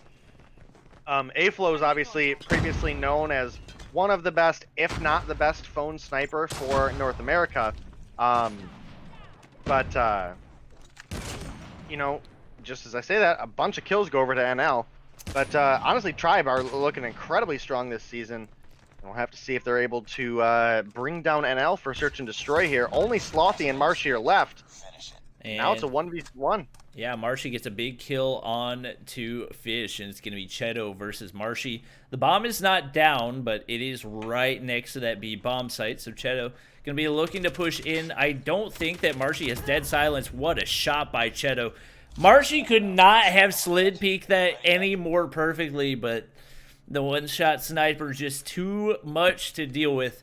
It will be NL tying things, pardon, up at 1-1, and we do once again expect to see this Tribe team playing pretty passive off the start. We do have Slothy actually with an aggressive nade push right there. I like the play and the mindset behind that. That's a really big opportunity, and against a lot of other teams that probably would have worked. We do actually have... Oh, Slothy! The perfectly cooked nade. He gets the double kill, make it a triple. Can it be a quad? He runs out of ammo right here, looking for the reload. Envoy's right behind those barrels. He wants the quad so badly, he's not going to be able to find it, as Envoy just barely gets away with his life, making the rotation to top wood. It is going to be Jez finding the frag right there. Raven gets a trade. Marshy's going to drop as well. Would love to have the 1v4 for himself. It's been a 1v3. He's not going to be able to make it happen. Saizu is there. He's waiting. Tribe Gaming takes round number 3. That was almost a giant clutch for Raven there, but unable to find the kill on Saizu. He was already damaged from the previous 3 gunfights that he had right before that. So rough spot to be in for Raven, but really showing, you know, once again, this NL team just finds amazing players left and right. A giant opening nade, though, from Slothy really, I think, put favor into that round because, I mean, if you consider the alternative there, if he didn't pick up that double kill, that's then looking like a Raven and 2 more members of NL up against the remaining member, that being Saizu. So definitely a huge play from Slothy. And Tribe just continue to be a dominating force, though. Yeah, once again, Tribe playing very passive off the start. That's what we typically expect out of the defensive team, and I love this positioning out of Marshy up in the treehouse right there. NL, content to sit back. Been very hit or miss with this approach. Typically, when they find the initial picks, it's been big, but a lot of times Tribe finding that first blood, and it does end up backfiring. We do see Jez trying to find an angle from the inside of trailer. He's not able to find it, and it's actually going to be Fish getting the first frag right there. That's going to open up the A push for Tribe for NL right here, as we do see Cheto pushing up, trying to find a shot onto American. We do have the trophy system going down, and Envoy will be able to get the plant once again, as we do hear the sniper shots from inside. Retro very nearly gets one over mid, but it's actually going to be Cheto finding frag, number 3 for the team, and there's only 2 players left. Make it 1. Slothy all by himself finds a single frag, but he gets chunked for 60. Raven's waiting for him on the other side, and it's NL tying things up at 2-2. Yeah, and again, this matchup, very back and forth between these 2 teams. What we expected right from the start of seeing this matchup, Bobby, I mean, even just seeing it on the lineup for today, we were like, yep, this is going to be the one to watch. So I'm glad these 2 teams are making that the case, because again, the even matchups against these higher tier teams are just so much more fun to watch. We did have, I believe that was... Cheto looking for a long snipe, unable to find the connect through the wall, but Marshy finds a perfect nade over wood building and just picks Cheto off. That is a great opening pick for Tribe here. This is a very interesting approach that we see from Slothy. So he's trying to hold long angles, but he's got a QQ9, aka the MP5 in hand. So I think he's looking for the rotation through mid as somebody runs past truck to try to hopefully beam him at mid to close range, but this is not an angle we see a lot of players hold, and yet at the same time, looking like he's going to be able to make it work. I think Retro may have actually spotted him as he tries to look across mid, but not able to find anything right there. With Cheto dropping off the start, that does give Tribe the advantage, and with the way that they've been playing passively recently, that much more of an advantage is now NL is going to feel less certain about the approach that they want to take and which site they want to push. We do have Envoy, Fish, and Raven all up top by wood, looking like they may make the push on over to A. They're going to need to make a decision soon. Only 30 seconds on the clock, and every Tribe player perfectly set up on the defensive. It looks like NL may have waited a little too long with Jez finding one onto Retro. The pressure is on, and with Jez finding shots left and right, it's going to be Fish and Raven all by themselves. Make it Raven versus the 3 remaining Tribe players. Only 10 seconds to get this plant down, and with Saizu likely hearing that slide, it's probably not going to be possible as he gets taken out. Tribe retakes the lead at 3-2. Yeah, that was a phenomenal round coming out of Tribe. I love that they just played the role, they played the defense, which was an incredibly strong tool for them. It forced NL to push up uncomfortably because they were running out of time. They were able to find the picks, and they found the round win there. Now again, this game has still been very back and forth, both through Hardpoint, which looked like NL was going to win for a hot minute there, and then they struggled quite a bit. So now switching sides, we do have Tribe playing on the offense. So you would kind of expect NL to take a similar approach and just play the defense and play for the win. And so far that looks to be working out pretty well for them. Cheto finding an opening pick onto Bolu, who has been struggling throughout this game so far. But I don't know, Tribe also just kind of content with playing it slow, and we obviously saw in that last round it didn't work out for NL as they were forced to then try to rush and get a plant. Didn't really work out. Slothy did see Raven rotate top, very likely made the call out to his team that one's top 10, and there it is. Jez finds the kill, waiting for him to crawl around the corner, and that will even things up 4-4. I don't think I've ever seen 2 teams that are both this passive on both sides. This is not something that's very surprising to see when it comes to firing range, search and destroy, and yet at the same time for both teams to be waiting for 1 minute and 20 seconds in before they even make a push toward one bomb site is not something you see very often. Jez with a perfectly timed 2-piece. What a shot by him! Envoy is going to be the only player remaining right here. He's going to get shut down in mid. Big plays for Jez. Tribe Gaming now going to take a 4-2 lead, looking like they could potentially close this one out in a sweep. Yeah, this is a great position to be in if you're Tribe. You've got, you've only got to pick up 2 rounds at this point. I mean, which up against a team like NL, not really the most comfortable situation, but they are so far just playing it absolutely perfectly. Marshy just on point with the nades today, picks up another first blood frag nade kill. So really strong plays out of him. Saizu was the player that got traded out, but Retro with the shotgun finds 1, finds 2, finds 3. That is going to turn things around big for NL. They are up against Jez, who the remaining player of Tribe has 9 kills to lead all players, but certainly not a comfortable position for them to be in, especially not since they know where he's at. They are running and gunning him down. Retro gets the final kill too. I think that was at least 4 kills, if not 5 for him that round. What a play, what a clutch. That is absolutely what NL needed, and their newest player showing that he has absolutely got what it takes to be on this roster. For them to be this close, when Envoy has 0 kills, absolutely insane, and definitely a really good sign for them as they are once again trying to slow down the very passive push of Tribe and really try to force them into making a mistake. We do see more of a B-side push as Bolu has the bomb in hand, just looking for the pick right here, and they're definitely not looking to overextend on any angles, really sitting back.